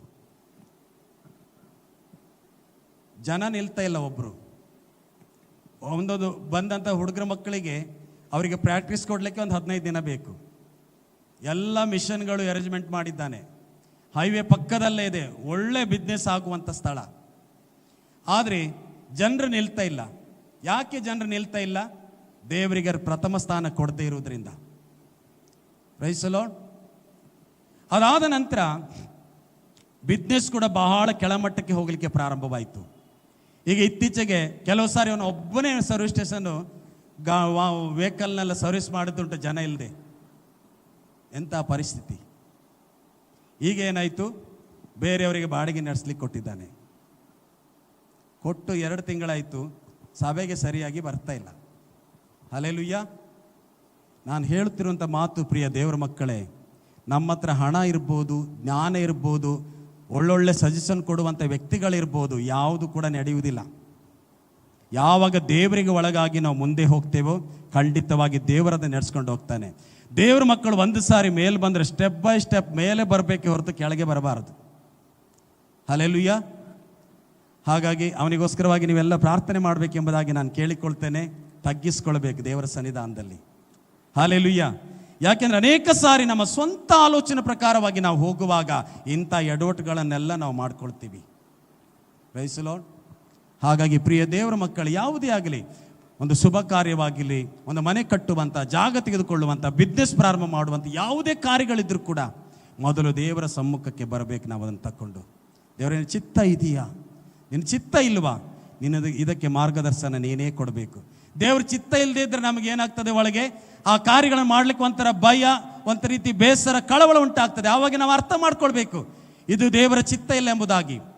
ದೇವರ ಚಿತ್ತ ಇರುವುದಾದ್ರೆ ಮುಂದೆ ಹೋಗ್ಲಿಕ್ಕೆ ದೇವರ ಮಾರ್ಗ ತೆರೀತಾನೆ, ಧೈರ್ಯ ತುಂಬುತ್ತಾನೆ, ಸಮಾಧಾನ ಕೊಡ್ತಾನೆ. ಹಲ್ಲೆಲೂಯಾ. ಹಾಗಾಗಿ ದೇವರ ಚಿತ್ತ ಇಲ್ಲದೆ ನನ್ನ ಸ್ವ ಆಲೋಚನೆ ಪ್ರಕಾರ ಹೋಗಿ ಕೈ ಸುಟ್ಕೊಂಡು ಬಂದ ನಂತರ ಸಭೆ ಮೇಲೂ ಬೇಸರ, ದೇವ್ರ ಮೇಲೂ ಬೇಸರ, ಎಲ್ಲರ ಮೇಲೂ ಬೇಸರ. ನಷ್ಟ ಯಾರಿಗೆ? ಸಭೆಗ, ಸೇವಕರಿಗ, ದೇವರಿಗ? ನಷ್ಟ ಯಾರಿಗೆ? ನೀವು ಮಾತಾಡಬೇಕು. ಈ ರೀತಿ ಎಲ್ಲ ಪ್ಲಾನಿಂಗ್ ಮಾಡ್ಕೊಂಡು ಹೋಗಿ ಎಡವಟ್ಟಾದ ನಂತರ ಸಭೆ ಮೇಲೂ ಬೇಸರ, ಸಭಾಪಾಲಕರ ಮೇಲೂ ಬೇಸರ, ದೇವ್ರ ಮಕ್ಕಳಂತೂ ನೋಡ್ರಿ ಆಗಲ್ಲ. ಇದರ ನಷ್ಟ ಯಾರಿಗೆ? ಸಭೆಗೇನಾದ್ರು ನಷ್ಟ ಆಗ್ತದಾ? Praise the lord. ನಾವು ಜಾಗೃತಿ ಉಳ್ಳವರಾಗಿರಬೇಕು. Price the lord. ಅನೇಕ ಸಹ ನಾವು ಹಾಡ್ತೀವಲ್ಲ, ನಿನ್ನ ಆಲೋಚನೆಯು ಶಾಶ್ವತವಾದದ್ದು, ನಿನ್ನ ಸಂಕಲ್ಪವು ಎಂದಿಗೂ ಕದಲದು ಎಂಬುದಾಗಿ. ಆ ಶಾಶ್ವತವಾದಂಥ ದೇವರ ಆಲೋಚನೆಗೆ ನಾವು ಒಳಗಾಗಿ ನಾವು ಸಮರ್ಪಿಸಿಕೊಡುವಾಗ ದೇವರು ಖಂಡಿತವಾಗಿ ಅದನ್ನು ನೆರವೇರಿಸ್ತಾನೆ. Price the lord. ಮೊದಲನೇದಾಗಿ ದೇವರ ಆಲೋಚನೆ, ಎರಡನೇದಾಗಿ ಮನುಷ್ಯನ ಆಲೋಚನೆ. ಎಷ್ಟೋ ವಚನಗಳಿದೆ, ಸಮಯ ದಾಟಿ ಹೋಗ್ತಿರೋದ್ರಿಂದ ನಾನು ಈ ವಾಕ್ಯ ಸಂದೇಶವನ್ನು 3 ಸಂಡೇ ಒಂದೊಂದು ವಿಷಯಗಳನ್ನು ತಗೊಂಡು ನಾನು ಮಾತಾಡಿದೆ. ಯಾಕೆಂದರೆ ಅಷ್ಟು ಆಳವಾಗಿ ನಾವು ಹೋಗುವಂಥ ವಿಷಯಗಳಿದ್ದು. Praise the Lord. ಒಂದು ಸಂಡೇ ದೇವರ ಚಿತ್ತ, ಎರಡನೇ ಸಂಡೇ ಮನುಷ್ಯನ ಚಿತ್ತ, ಮೂರನೇ ಸಂಡೇ ಸೈತಾನನ ಚಿತ್ತ. Praise the lord. ಈ ಮೂರನೇದಾಗಿ ನಾವು ಸೈತಾನನ ಆಲೋಚನೆ. Praise the lord. ಹಲ್ಲೆಲೂಯಾ. ದೇವರ ವಾಕ್ಯ ಹೇಳ್ತದೆ, ಸೈತಾನನಿಗೆ ಅವಕಾಶ ಕೊಡಬೇಡಿರಿ. ಸೈತಾನನ ಉದ್ದೇಶ ನಿಮ್ಮಲ್ಲಿ ನೆರವೇರುವುದಕ್ಕೆ ಅವಕಾಶ ಕೊಡಬೇಡಿರಿ. ಅದಕ್ಕೆ ಆಧಾರವಾಗಿರೋ ಒಂದು ವಾಕ್ಯ ನಾವು ಓದಿಕೊಳ್ಳೋಣ. 2 ಕೊರಿಂಥ 2ನೇ ಅಧ್ಯಾಯ 11ನೇ ವಚನ. 2 ಕೊರಿಂಥ 2ನೇ ಅಧ್ಯಾಯ 11ನೇ ವಚನ. ಸೈತಾನನು ನಮ್ಮನ್ನು ವಂಚಿಸಿ ನಷ್ಟಪಡಿಸಬಾರದು, ಅವನ ಆಲೋಚನೆಗಳನ್ನು ನಾವು ಅರಿಯದವರಲ್ಲವಲ್ಲ. ಸಾಕು. ಹಲ್ಲೆಲೂಯಾ. ಸೈತಾನನು ನಮ್ಮನ್ನು ವಂಚಿಸಿ ನಷ್ಟಪಡಿಸಬಾರದು, ಅವನ ಯೋಚನೆಗಳನ್ನು ನಾವು ಅರಿಯದವರಲ್ಲವಲ್ಲ. ಸೈತಾನ ಆಲೋಚನೆಗಳು ಒಳ್ಳೇದಿರ್ತದ? ಪ್ರಿಯ ದೇವರ ಮಕ್ಕಳೇ, ಏನಾದರೂ ಒಳ್ಳೆ ಆಲೋಚನೆ ಸಿಕ್ಕಿದೆ ಸೈತಾನಿಂದ ನಿಮಗೆ? ಆದಿಕಾಂಡದಿಂದ ಪ್ರಕಟಣೆ ಗ್ರಂಥದವರೆಗೆ ಎಷ್ಟು ಸಾರಿ ಬೈಬಲ್ ಓದಿದ್ರಿ? 66 ಪುಸ್ತಕಗಳು. ಎಷ್ಟು ಜನ ಓದಿದ್ರಿ? Praise the lord. ಹಲ್ಲೆಲೂಯಾ. ಓದ್ಲಿಕ್ಕೆ ಬಂದವರಿಗೆ ನಾನೇನು ಹೇಳ್ತಾ ಇಲ್ಲ, ಯಾಕೆಂದ್ರೆ ನೀವು ಓದಬೇಕು ಸತ್ಯವೇದ. ನೀವು ನೋಡ್ರಿ, ಆದಿಕಾಂಡದಿಂದ ಪ್ರಕಟಣೆ ಗ್ರಂಥದವರೆಗೆ ದೇವರು ಸತ್ಯವಂತನಾಗಿಯೇ ಇದ್ದಾನೆ. ಸೈತಾನನು ಸುಳ್ಳುಗಾರನಾಗಿಯೂ, ವಂಚಿಸುವವನಾಗಿಯೂ, ಕಳ್ಳನಾಗಿಯೂ, ಅನೇಕ ರೀತಿಯ ಕಾರ್ಯಗಳನ್ನು ಮಾಡುವವನಾಗಿ ಇದ್ದಾನೆ ಎಂಬುದಾಗಿ ನಾವು ನೋಡ್ತೇವೆ. ಹಾಗಾದರೆ ಇವತ್ತು ಸಭೆಯಾಗಿರುವಂಥ ನಾವು ತಿಳ್ಕೊಳ್ಬೇಕು, ಸೈತಾನನು ನಮ್ಮನ್ನು ವಂಚಿಸಿ ನಷ್ಟಪಡಿಸಬಾರದು, ಅವನ ಯೋಚನೆಗಳನ್ನು ನಾವು ಅರಿಯದವರಲ್ಲವಲ್ಲ. ಸೈತಾನ ಯೋಚನೆ ನಾವು ಅರಿತುಕೊಂಡಿದ್ದೇವೆ ಇಲ್ವಾ? ಆದರೂ ಕೆಲವು ಸಾರಿ ಸೈತಾನನಿಗೆ ನಾವು ಒಳಗಾಗ್ತೀವಿ. ಯಾಕೆ? ಉದಾಹರಣೆಗೆ ಆದಾಮ ಹವ್ವ ಏನು ಮಾಡಿದ್ರು? ದೇವರಲ್ಲಿ ಕೇಳ್ತಾನೆ, ಆದಿಕಾಂಡ 3ನೇ ಅಧ್ಯಾಯ 13ನೇ ವಚನದಲ್ಲಿ, ನಾನು ತಿನ್ನಬಾರದೆಂಬುದಾಗಿ ಹೇಳಿದ ಹಣ್ಣನ್ನು ನೀವು ತಿಂದಿರ ಎಂಬುದಾಗಿ ಕೇಳಿದಾಗ ಹವ್ವಳು ಏನು ಹೇಳ್ತಾಳೆ? ಸರ್ಪವು ನನ್ನನ್ನು ವಂಚಿಸಿತ್ತು. Price the lord. ಹಾಗಾದ್ರೆ ದೇವರ ಆಲೋಚನೆಗಿಂತ, ದೇವರು ಹೇಳಿದ ಮಾತುಗಳಿಗಿಂತ ಸೈತಾನನ ಮಾತು ಅವರಿಗೆ ಬಹಳ ಸುಂದರವಾಗಿತ್ತು. ಅವಳೇನು ಹೇಳ್ತಿದ್ದಾಳೆ? ಸರ್ಪವು ನನ್ನನ್ನು ವಂಚಿಸಿತು. ಸರ್ಪವು ನನ್ನನ್ನು, ನಿಮ್ಮನ್ನು ವಂಚಿಸಬೇಕಾದ್ರೆ ನಾವು ವಂಚನೆಗೆ ಒಳಗಾಗಿದ್ರೆ ನಮ್ಮನ್ನು ವಂಚಿಸ್ತಾನೆ ಅವನು. ಸುಮ್ಮನೆ ಅವನಿಗೆ ನನ್ನ ಮಧ್ಯದಲ್ಲಿ ನಿಮ್ಮ ಮಧ್ಯದಲ್ಲಿ ಬರಲಿಕ್ಕೆ ಅವನಿಗೆ ಸಾಧ್ಯವಿಲ್ಲ. ಹಲ್ಲೆಲೂಯಾ. ಅವನಿಗೆ ಸಂಬಂಧಪಟ್ಟದ್ದು ಏನಾದರೂ ನಮ್ಮ ಜೀವಿತದಲ್ಲಿ ಇರುವುದಾದರೆ ಅದಕ್ಕೋಸ್ಕರ ಅವನು ಬರ್ತಾನೆ ಹೊರತು ಸುಮ್ಮನೆ ಅವನು ನಮ್ಮ ಬಳಿಯಲ್ಲಿ ಬರಲಿಕ್ಕೆ ಅವನಿಗೆ ಅವಕಾಶ ಇಲ್ಲ. ಅವಳೇನು ಹೇಳ್ತಾ ಇದ್ದಾಳೆ? ಸರ್ಪವು ನನ್ನನ್ನು ವಂಚಿಸಿತ್ತು. ಆಯ್ತಲ್ಲ, ಚಾಪ್ಟರ್ ಫಿನಿಶ್. ಹಲ್ಲೆಲೂಯಾ. ಎರಡನೇದಾಗಿ ನಾವು ನೋಡುವಾಗ ಅರಸನಾದ ದಾವೀದನ ಬಗ್ಗೆ ನಾವು ನೋಡ್ತೀವಿ. 1 ಪೂರ್ವಕಾಲ ವೃತ್ತಾಂತ ಅದರ 21ನೇ ಅಧ್ಯಾಯದಲ್ಲಿ ಕಾನೇಸು ಮಾರಿಯು ಅದರ ಫಲವು ಎಂಬುದಾಗಿ ಹೆಡ್ಡಿಂಗಲ್ಲಿ ಬರೆಯಲ್ಪಟ್ಟಿದೆ. 1 ಪೂರ್ವಕಾಲ ವೃತ್ತಾಂತ 21ನೇ ಅಧ್ಯಾಯ. ಸೈತಾನನು ಇಸ್ರಾಯೇಲ್ಯರಿಗೆ ವಿರೋಧವಾಗಿ ಎದ್ದು ಕಾನೇಸುಮಾರಿ ಮಾಡುವುದಕ್ಕೆ ದಾವೀದನನ್ನು ಪ್ರೇರಿಸಿದನು. Price the lord. ಯಾರನ್ನು ಪ್ರೇರಿಸಿದ್ದು? ಅರಸನಾಗಿರುವಂಥ ದಾವೀದನು ಸೈತಾನನು ಪ್ರೇರಿಸಿರುವಂತಹ ಪ್ರೇರಣೆಗೆ ಅವನು ಒಳಗಾದ. ಮುಂದಿನ ವಚನ ನಾವು ನೋಡ್ತೇವೆ. ದಾವೀದನು ಯೋವಾಬನನ್ನು ಜನಾಧಿಪತಿಗಳನ್ನು ಕರೆದು, ನನಗೆ ಜನರ ಲೆಕ್ಕ ಗೊತ್ತಾಗುವ ಹಾಗೆ ನೀವು ಬೆರ್ಸಬದಿಂದ ದಾನೂರಿನವರೆಗೂ ಸಂಚರಿಸಿ ಇಸ್ರಾಯೇಲ್ಯರನ್ನು ಲೆಕ್ಕ ಮಾಡಿಕೊಂಡು ಬನ್ನಿರಿ ಎಂದು ಆಜ್ಞಾಪಿಸಿದನು. ಆಗ ಯೋವಾಬನಿಗೆ ಗೊತ್ತುಂಟು. ಏನು ಹೇಳ್ತಿದ್ದ ಯೋವಾಬ? ಆಗ ಯೋವಾಬನು, ನನ್ನ ಒಡೆಯನಾದ ಅರಸನೇ, ಯೆಹೋವನು ತನ್ನ ಪ್ರಜೆಗಳನ್ನು 100ರಷ್ಟು ಹೆಚ್ಚಿಸಲಿ, ಅವರೆಲ್ಲರೂ ನನ್ನ ಒಡೆಯನ ದಾಸರಷ್ಟೇ. ಒಡೆಯನು ಇಂಥದ್ದನ್ನು ಅಪೇಕ್ಷಿಸುವುದೇನು? ಇಸ್ರಾಯೇಲ್ಯರನ್ನು ಅಪರಾಧಕ್ಕೆ ಗುರಿ ಮಾಡುವುದೇಕೆ ಅಂದನು. ಎಚ್ಚರಿಕೆ ಮಾತು ಯೋಬನು ಹೇಳ್ದ. ಅರಸನಾಗಲಿ ಯಾರೇ ಆಗಲಿ ಕೆಲವು ಬುದ್ಧಿ ಮಾತು ಹೇಳುವಾಗ ನಾವು ಅಂಗೀಕಾರ ಮಾಡಬೇಕು.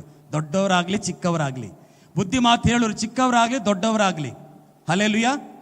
ಆದರೆ ಯೋವಾಬನು ಆ ವಿಷಯದಲ್ಲಿ ಬಿಟ್ಟುಕೊಡ್ಲಿಲ್ಲ.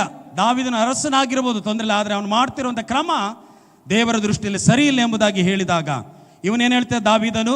ಆದರೆ ಅರಸನು ಯೋವಾಬನಿಗೆ ಕಿವಿಗೊಡದೆ ತನ್ನ ಮಾತನ್ನೇ ಸಾಧಿಸಿದ್ದರಿಂದ ಅವನು ಹೊರಟು ಹೋಗಿ ಇಸ್ರಾಯೇಲರ ಎಲ್ಲ ಪ್ರಾಂತ್ಯಗಳಲ್ಲೂ ಸಂಚರಿಸಿ ಯೆರೂಸಲೇಮಿಗೆ ಹಿಂದಿರುಗಿದನು. ಹಲ್ಲೆಲೂಯಾ. ಯೋವಾಬನು ದಾವೀದನಿಗೆ ಒಪ್ಪಿಸಿದ ಕಾನೇಸುಮರಿಯ ಸಂಖ್ಯೆಯು ಇಸ್ರಾಯೇಲರಲ್ಲಿ ಯುದ್ಧಕ್ಕೆ ಹೋಗತಕ್ಕ ಸೈನಿಕರು, ಅಲ್ಲಿ ನಾವು ಕೆಳಗೆ ನಾವು ಓದ್ತೇವೆ. 7ನೇ ವಚನ ನಾವು ನೋಡುವಾಗ, ಕಾನೇಸುಮಾರಿ ಮಾಡಿದ್ದು ದೇವರಿಗೆ ಕೆಟ್ಟದ್ದೆಂದು ಕಂಡದ್ದರಿಂದ ಆತನು ಇಸ್ರಾಯೇಲರನ್ನು ಬಾಧಿಸಿದನು. Price the Lord. ಕೆಲವು ಸಾರಿ ನೋಡ್ರಿ, ಸೈತಾನನು ಯಾವ ರೀತಿಯಾಗಿರುವಂಥ ಯೋಚನೆಗಳನ್ನು ಮನಸ್ಸಿನಲ್ಲಿ ತಂದು ಹಾಕ್ತಾನೆ. ಕಾನೇಸುಮಾರಿ ಮಾಡಲಿಕ್ಕೆ ದೇವರೇನಾದರೂ ಹೇಳಿದರೆ ದಾವೀದನು ಮಾಡಬಹುದಿತ್ತು. ಆದರೆ ಈ ಪ್ರೇರಣೆ ಕೊಟ್ಟಿದ್ಯಾರು ದಾವೀದನಿಗೆ? ಸೈತಾನನು. ಇವತ್ತು ಸೈತಾನ್ ನಮ್ಮ ವಿಷಯದಲ್ಲಿ ಕೂಡ ಅನೇಕ ಪ್ರೇರಣೆ ಕೊಡ್ತಾನೆ, ಯೋಚನೆ ಕೊಡ್ತಾನೆ. ಆದರೆ ನಾವು ಆ ಯೋಚನೆಗಳನ್ನ ನಾವು ಪರಿಶೀಲಿಸಬೇಕು ದೇವರ ಸನ್ನಿಧಾನದಲ್ಲಿ. ಹಲ್ಲೆಲೂಯಾ. ಅದರ ಪರಿಣಾಮವಾಗಿ ಏನಾಯಿತು? 11ನೇ ವಚನದಲ್ಲಿ, ಆಗ ಪ್ರವಾದಿಯಾದ ಗಾದನು ದಾವೀದನ ಬಳಿಗೆ ಹೋಗಿ ಅವನಿಗೆ, ಯೆಹೋವನು ಹೇಳುವುದೇನೆಂದರೆ, 3 ವರುಷಗಳ ಕಾಲ ಬರವು ಉಂಟಾಗಬೇಕೋ, ಇಲ್ಲವೇ 3 ತಿಂಗಳುಗಳವರೆಗೆ ನಿನ್ನ ಶತ್ರುಗಳ ಕತ್ತಿಗೆ ಬಲಿಯಾಗುವುದು ಬೇಕೋ, ಇಲ್ಲವೇ ಇಸ್ರಾಯೇಲ್ಯರ ಸಮಸ್ತ ಪ್ರಾಂತ್ಯಗಳಲ್ಲಿ ಯೆಹೋವನು ಕಳುಹಿಸಿದ ಸಂಹಾರ ದೂತನಿಂದುಂಟಾಗುವ 3 ದಿನಗಳ ಘೋರ ವ್ಯಾಧಿ ರೂಪವಾದ ಯೆಹೋವನ ಕತ್ತಿಯು ಬೇಕೋ, ಈ 3ರಲ್ಲಿ ಒಂದನ್ನು ಆರಿಸಿಕೋ ಎಂಬುದೇ. ನೋಡಿ, ಎಂಥ ಭಯಂಕರವಾಗಿರುವ ಸೈತಾನು ಕೊಟ್ಟಂಥ ಸಜೆಷನ್, ಅವನು ಕೊಟ್ಟಂಥ ಆಲೋಚನೆಗೆ ದಾವೀದನು ಒಳಗಾಗಿರೋದ್ರಿಂದ ಎಂಥ ದೇವರ ನ್ಯಾಯ ತೀರ್ಪು ಬಂತು ನೋಡ್ರಿ. ಇಸ್ರಾಯೇಲ್ರ ಮೇಲೆ ಬಂತು. ಆದರೂ ಕೂಡ ಗಾದನು ಹೇಳಿದ ತಕ್ಷಣ ದಾವೀದನು ಆತನು ಹೇಳ್ತಾ ಇದ್ದಾನೆ. ಅದಕ್ಕೆ 13ನೇ ವಚನ, ಅದಕ್ಕೆ ದಾವೀದನು, ನಾನು ಬಲು ಇಕ್ಕಟ್ಟಿನಲ್ಲಿರುತ್ತೇನೆ, ಯೆಹೋವನ ಹಸ್ತದಲ್ಲಿ ಬೀಳುತ್ತೇನೆ, ಆತನು ಪೂರ್ಣನು, ಮನುಷ್ಯರ ಕೈಯಲ್ಲಿ ಬೀಳಲೊಲ್ಲೆನು ಎಂದು ಹೇಳಿದನು. ಹಲ್ಲೆಲೂಯಾ. ಮಾಡಿದ್ದೆಲ್ಲ ಮಾಡಿ ಆಯಿತು. ಈಗ ದೇವರ ಮುಂದೆ ಆಗ ಯೋವಾಬನು ಎಚ್ಚರಿಸಿದ್ರು ಕೂಡ ಎಚ್ಚೆತ್ಕೊಳ್ಬಹುದಿತ್ತು. ಅರಸನೇ, ನಿನ್ನ ಕ್ರಮ ಸರಿಯಲ್ಲ ಇದು ದೇವರ ದೃಷ್ಟಿಯಲ್ಲಿ. ಆದರೆ ಏನು ತಾನೇ ನಾನು ದೊಡ್ಡ ಮಹಾರಾಜನೆಂಬುದಾಗಿ ಗುರುತಿಸಿಕೊಳ್ಳೋದಕ್ಕೋಸ್ಕರವಾಗಿ ನಾನು ಹೇಳಿದ್ದೇ ಆಗಬೇಕೆಂಬುದಾಗಿ ಹೇಳಿದರ ಪರಿಣಾಮವಾಗಿ ಏನಾಯಿತು? 14ನೇ ವಚನ, ಆಗ ಯೆಹೋವನು ಇಸ್ರಾಯೇಲರ ಮೇಲೆ ವ್ಯಾಧಿಯನ್ನು ಬರಮಾಡಿದನು, ಅವರಲ್ಲಿ 70,000 ಜನರು ಸತ್ತರಂತೆ. ನೋಡಿ, ಒಂದೇ ಒಂದು ಮಿಸ್ಟಿಕ್ಕು, ಒಬ್ಬ ಅರಸನು ಮಾಡಿದ ಒಂದೇ ಒಂದು ಮಿಸ್ಟಿಕ್ಕು, ಸೈತಾನನು ಕೊಟ್ಟಿರುವಂಥ ಆಲೋಚನೆಗೆ ಒಳಗಾಗಿರುವುದರಿಂದ ಏನೂ ತಪ್ಪು ಮಾಡದಿರುವಂಥ 70,000 ಇಸ್ರಾಯೇಲರು ವ್ಯಾಧಿಗೆ ಬಲಿಯಾದರು ಎಂಬುದಾಗಿ ನಾವು ನೋಡ್ತೇವೆ. ಹಲ್ಲೆಲೂಯಾ. ಎಚ್ಚರಿಕೆ ಉಳ್ಳವರಾಗಿರಬೇಕು ನಾವು. Praise the lord. ಹಲ್ಲೆಲೂಯಾ. ಹಾಗೆ ನಾವು ಕೊನೆಯದಾಗಿ ಅಪೊಸ್ತಲ ಕೃತ್ಯ 5ನೇ ಅಧ್ಯಾಯದಲ್ಲಿ ನಮಗೆಲ್ಲರಿಗೂ ಗೊತ್ತಿರುವಂಥ ವಾಕ್ಯ ಭಾಗ, ಅನನೀಯ ಮತ್ತು ಸಫೈರಳು. ಹಲ್ಲೆಲೂಯಾ.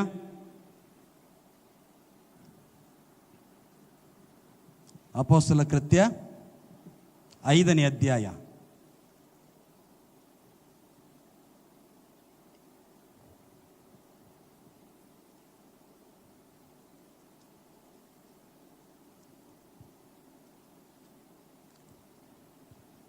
ಅದರ 3ನೇ ವಚನದಲ್ಲಿ ನಾವು ನೋಡ್ತೇವೆ, ಆಗ ಪೇತ್ರನು, ಅನನೀಯ, ಸೈತಾನನು ನಿನ್ನ ಹೃದಯದಲ್ಲಿ ತುಂಬಿಕೊಂಡದ್ದೇನು? ನೀನು ಯಾಕೆ ಆ ಹೊಲದ ಕ್ರಯದಲ್ಲಿ ಕೆಲವನ್ನು ಬಚ್ಚಿಟ್ಟುಕೊಂಡು ಪವಿತ್ರಾತ್ಮನನ್ನು ವಂಚಿಸಬೇಕೆಂದಿದ್ದಿ? ಆ ಆಸ್ತಿ ಇದ್ದಾಗ ನಿನ್ನದಾಗಿಯೇ ಇತ್ತಲ್ಲವೇ? ಮಾರಿದ ಮೇಲೆಯೂ ಬಂದ ಹಣವು ನಿನ್ನ ಅಧೀನದಲ್ಲೇ ಇತ್ತಲ್ಲವೇ? ನೀನು ಈ ಕಾರ್ಯವನ್ನು ನಿನ್ನ ಹೃದಯದಲ್ಲಿ ಯೋಚಿಸಿಕೊಂಡದ್ದು ಯಾಕೆ? ನೀನು ಸುಳ್ಳಾಡಿದ್ದು ಮನುಷ್ಯರಿಗಲ್ಲ, ದೇವರಿಗೆ ಆಡಿದ್ದಿ ಅಂದನು. ಈ ಮಾತುಗಳನ್ನು ಅನನೀಯನು ಕೇಳಿದ ಕೂಡಲೇ ಬಿದ್ದು ಪ್ರಾಣ ಬಿಟ್ಟನು. ಹಲ್ಲೆಲೂಯಾ. ಅಲ್ಲಿ ನಾವು ನೋಡ್ತೇವೆ, ಹಳೆ ಹೊಸ ಒಡಂಬಡಿಕೆಯಲ್ಲಿ ಈ ಹೊಸದಾಗಿ ರಕ್ಷಣೆ ಬಂದಿರುವಂಥ ಅನೇಕ ಕ್ರೈಸ್ತರಿಗೆ ಏನಿತ್ತು, ಆಸ್ತಿ ಪಾಸ್ತಿಗಳೆಲ್ಲ ಇರುವುದರಿಂದ ಅವರೇನು ಮಾಡಿದ್ರು, ಅದನ್ನೆಲ್ಲ ಮಾರಿ ಸ್ವಲ್ಪ ಕಷ್ಟದಲ್ಲಿರುವವರಿಗೆ, ಬಡತನದಲ್ಲಿರುವವರಿಗೆಲ್ಲ ಸೇರ್ ಮಾಡಿಕೊಳ್ತಾ ಇದ್ರು. ಹಾಗೆ ಅವರಲ್ಲಿ ಈ ಅನನೀಯ ಮತ್ತು ಸಫೈರಳೆ ಎನ್ನುವಂಥ ಒಂದು ಕುಟುಂಬ ಕೂಡ, ಅವರಿಗೆ ಸ್ವಲ್ಪ ಆಸ್ತಿ ಇತ್ತು, ಅದನ್ನು ಕೂಡ ಅವರು ಏನು ಮಾಡಿದ್ರು, ಮಾರಿ ದೇವರ ಸಭೆಗೆ ತಂದು ಕೊಟ್ರಂತ ಹೇಳಿದರೆ ವಿಷಯ ಬೇರೆ. ಹಲ್ಲೆಲೂಯಾ. ಸ್ವಲ್ಪ ತಮ್ಮ ಅವಶ್ಯಕತೆಗಳಿಗೆ ಇಟ್ಕೊಂಡಿದ್ದು ತಪ್ಪಲ್ಲ. Praise the lord. ಎಲ್ಲದೂ ದೇವರು ಮಾರಿದನ್ನು ನನ್ನ ಸಭೆಗೆ ತಂದು ಕೊಟ್ಟಿದ್ದ ದೇವರು ಯಾರಿಗೂ ಹೇಳುವುದಿಲ್ಲ. ಆದರೆ ಮಿಸ್ಟೇಕ್ ಎಲ್ಲಿ ಆಗಿದ್ದು? ಅವರೆಲ್ಲಿ ಮಿಸ್ಟೇಕ್ ಮಾಡಿದ್ದು? ಸೈತಾನನು ಯಾವ ಭಾಗದಲ್ಲಿ ಅವನು ವಂಚಿಸಿದ್ದಾನೆ? ಹಲ್ಲೆಲೂಯಾ. ಕೊಡುವಂಥ ವಿಷಯದಲ್ಲಿ ವಂಚಿಸ್ತಾ ಇದ್ದಾನೆ. Praise the lord. ಈಗ ಅಲ್ಲಿ ನಾವು ನೋಡ್ತೇವೆ 2ನೇ ವಚನದಲ್ಲಿ, 5ನೇ ವಚನದಲ್ಲಿ, ಆದರೆ ಅನನೀಯನೆಂಬ ಒಬ್ಬ ಮನುಷ್ಯನು ಸಫೈರಳೆಂಬ ತನ್ನ ಹೆಂಡತಿಯ ಸಮೇತ ಒಂದು ಭೂಮಿಯನ್ನು ಮಾರಿ ಹೆಂಡತಿಯ ಸಮ್ಮತಿಯಿಂದ ಅದರ ಕ್ರಯದಲ್ಲಿ ಒಂದು ಭಾಗವನ್ನು ಬಚ್ಚಿಟ್ಟುಕೊಂಡು ಒಂದು ಭಾಗವನ್ನು ತಂದು ಅಪೋಸ್ತಲರ ಪಾದಗಳ ಬಳಿಯಲ್ಲಿ ಇಟ್ಟನು. ಬಚ್ಚಿಟ್ಕೊಂಡ ತಪ್ಪಾ? Praise the Lord. ನೀವು ಹೇಳ್ರಿ, ಮಾತಾಡಬೇಕು. ತಪ್ಪಲ್ಲ, ಆದರೆ ಸುಳ್ಳು ಹೇಳಿದ ತಪ್ಪು. ಪೇತ್ರನು ಏನು ಕೇಳ್ತಾ ಇದ್ದಾನೆ? ಆಗ ಪೇತ್ರನು, ಅನನೀಯ, ಸೈತಾನು ನಿನ್ನ ಹೃದಯದಲ್ಲಿ ತುಂಬಿಕೊಂಡದ್ದೇನು? ನೀನು ಯಾಕೆ ಆ ಹೊಲದ ಕ್ರಯದಲ್ಲಿ ಕೆಲವನ್ನು ಬಚ್ಚಿಟ್ಟುಕೊಂಡು ಪವಿತ್ರಾತ್ಮನನ್ನು ವಂಚಿಸಬೇಕೆಂದಿದ್ದಿ? ಆ ಆಸ್ತಿ ಇದ್ದಾಗ ನಿನ್ನದಾಗಿಯೇ ಇತ್ತಲ್ಲವೇ? ಮಾರಿದ ಮೇಲೆಯೂ ಬಂದ ಹಣವು ನಿನ್ನ ಅಧೀನದಲ್ಲೇ ಇತ್ತಲ್ಲವೇ? ನೀನು ಈ ಕಾರ್ಯವನ್ನು ನಿನ್ನ ಹೃದಯದಲ್ಲಿ ಯೋಚಿಸಿಕೊಂಡದ್ದು ಯಾಕೆ? ನೀನು ಸುಳ್ಳಾಡಿದ್ದು ಮನುಷ್ಯರಿಗಲ್ಲ, ದೇವರಿಗೆ ಆಡಿದ್ದಿ ಎಂಬುದಾಗಿ. ಹಲ್ಲೆಲೂಯಾ. ಯಾಕೆಂದರೆ ಅದಕ್ಕೆ ಮುಂಚೆ ಪೇತ್ರನು ಕೇಳಿದಾಗ ಅವನು ಅದೇ ಮಾತು ಹೇಳಿದ್ದಾನೆ. ನೀವು ಈ ಆಸ್ತಿ ನೀವು ಇಷ್ಟಕ್ಕೆ ಮಾರಿದ್ದಂತ ಕೇಳಿದರೆ, ಇಷ್ಟೇ ಹಣಕ್ಕೆ ಮಾರಿದ್ದಂತ ಕೇಳಿದಾಗ ಅಷ್ಟೇ ಎಂಬುದಾಗಿ ಅವನು ಹೇಳಿದ್ರಿಂದ ಪೇತ್ರನು ದೇವರ ಆತ್ಮನ ಮೂಲಕವಾಗಿ ಮಾತಾಡ್ತಿದ್ದಾನೆ. ಹಲ್ಲೆಲೂಯಾ. ಈಗ 9ನೇ ವಚನಕ್ಕೆ 8ನೇ ವಚನಕ್ಕೆ ಬರುವಾಗ ನಾವಲ್ಲಿ ನೋಡಿಕೊಳ್ಳೋಣ. 7 ಮತ್ತು 8. ಸುಮಾರು 3 ಗಂಟೆ ಹೊತ್ತಿನ ಮೇಲೆ ಅವನ ಹೆಂಡತಿಯು ನಡೆದ ಸಂಗತಿಯನ್ನು ತಿಳಿಯದೆ ಒಳಗೆ ಬಂದಳು. ಪೇತ್ರನು ಆಕೆಯನ್ನು ನೋಡಿ, ನೀವು ಆ ಹೊಲವನ್ನು ಮಾರಿದ್ದು ಇಷ್ಟೇ ಹಣಕ್ಕೋ? ನನಗೆ ಹೇಳುವಂದು ಕೇಳಲು ಆಕೆಯು ಹೌದು, ಇಷ್ಟಕ್ಕೆ ಅಂದಳು. ಎಲ್ಲಿ ಬಿದ್ದರು? ಈಗ ಎಡವಿ ಬಿದ್ದಿದ್ದು ಎಲ್ಲಿ? ಇಟ್ಟುಕೊಂಡಿದ್ದು ತಪ್ಪಲ್ಲ, ಹೇಳ್ಬೋದಿತ್ತು ದೇವರ ಸೇವಕರ ಮುಂದೆ. ನಮ್ಮ ಅವಶ್ಯಕತೆಗಳಿಗೋಸ್ಕರವಾಗಿ ನಾವು ತೆಗೆದಿಟ್ಕೊಂಡಿದ್ದೇವೆ, ಸ್ವಲ್ಪ ನಾವು ದೇವರ ಸನ್ನಿಧಿಗೆ ನಾವು ತಂದು ಕೊಟ್ಟಿದ್ದೇವೆ ಎಂಬುದಾಗಿ ವಿನಯಪೂರ್ವಕವಾಗಿ ದೇವ ಸೇವಕರ ಮುಂದೆ ಹೇಳ್ಬೋದಿತ್ತು. ಇಬ್ಬರು ಸುಳ್ಳು ಹೇಳಿದರು, ಇಬ್ಬರು ಸೈತಾನನ ವಂಚನೆಗೆ ಒಳಗಾದ್ರು, ಇಬ್ಬರು ಕೂಡ ಪ್ರಾಣ ಬಿಟ್ಟರು ಎಂಬುದಾಗಿ ನಾವು ನೋಡ್ತೇವೆ. ಹಲ್ಲೆಲೂಯಾ. ಪ್ರಿಯ ದೇವರ ಮಕ್ಕಳೇ, ಇವತ್ತು ಮೊದಲನೇದಾಗಿ ದೇವರು ನನ್ನ ಕುರಿತಾಗಿ ನಿಮ್ಮ ಕುರಿತಾಗಿ ಇಟ್ಟಿರುವಂಥ ಆಲೋಚನೆಗಳು ಅದು ಉತ್ಕೃಷ್ಟವಾಗಿರುವಂಥ ಆಲೋಚನೆಗಳಾಗಿವೆ. ಹಲ್ಲೆಲೂಯಾ. ಆತನು ಯಾವತ್ತೂ ನಮಗೆ ಕೆಟ್ಟದ್ದನ್ನು ಬಯಸುವ ದೇವರಲ್ಲ. ಆತನು ಒಳ್ಳೆಯವನು, ಒಳ್ಳೆಯದನ್ನೇ ಮಾಡುವ ದೇವರು. ಆತನನ್ನು ಪ್ರೀತಿಸುವ ಹಿತಕ್ಕಾಗಿ ಎಲ್ಲ ಕಾರ್ಯಗಳು ಅನುಕೂಲವಾಗುವಂತೆ ಮಾಡುವಂಥ ದೇವರು ಆತನಾಗಿದ್ದಾನೆ. ಹಲ್ಲೆಲೂಯಾ.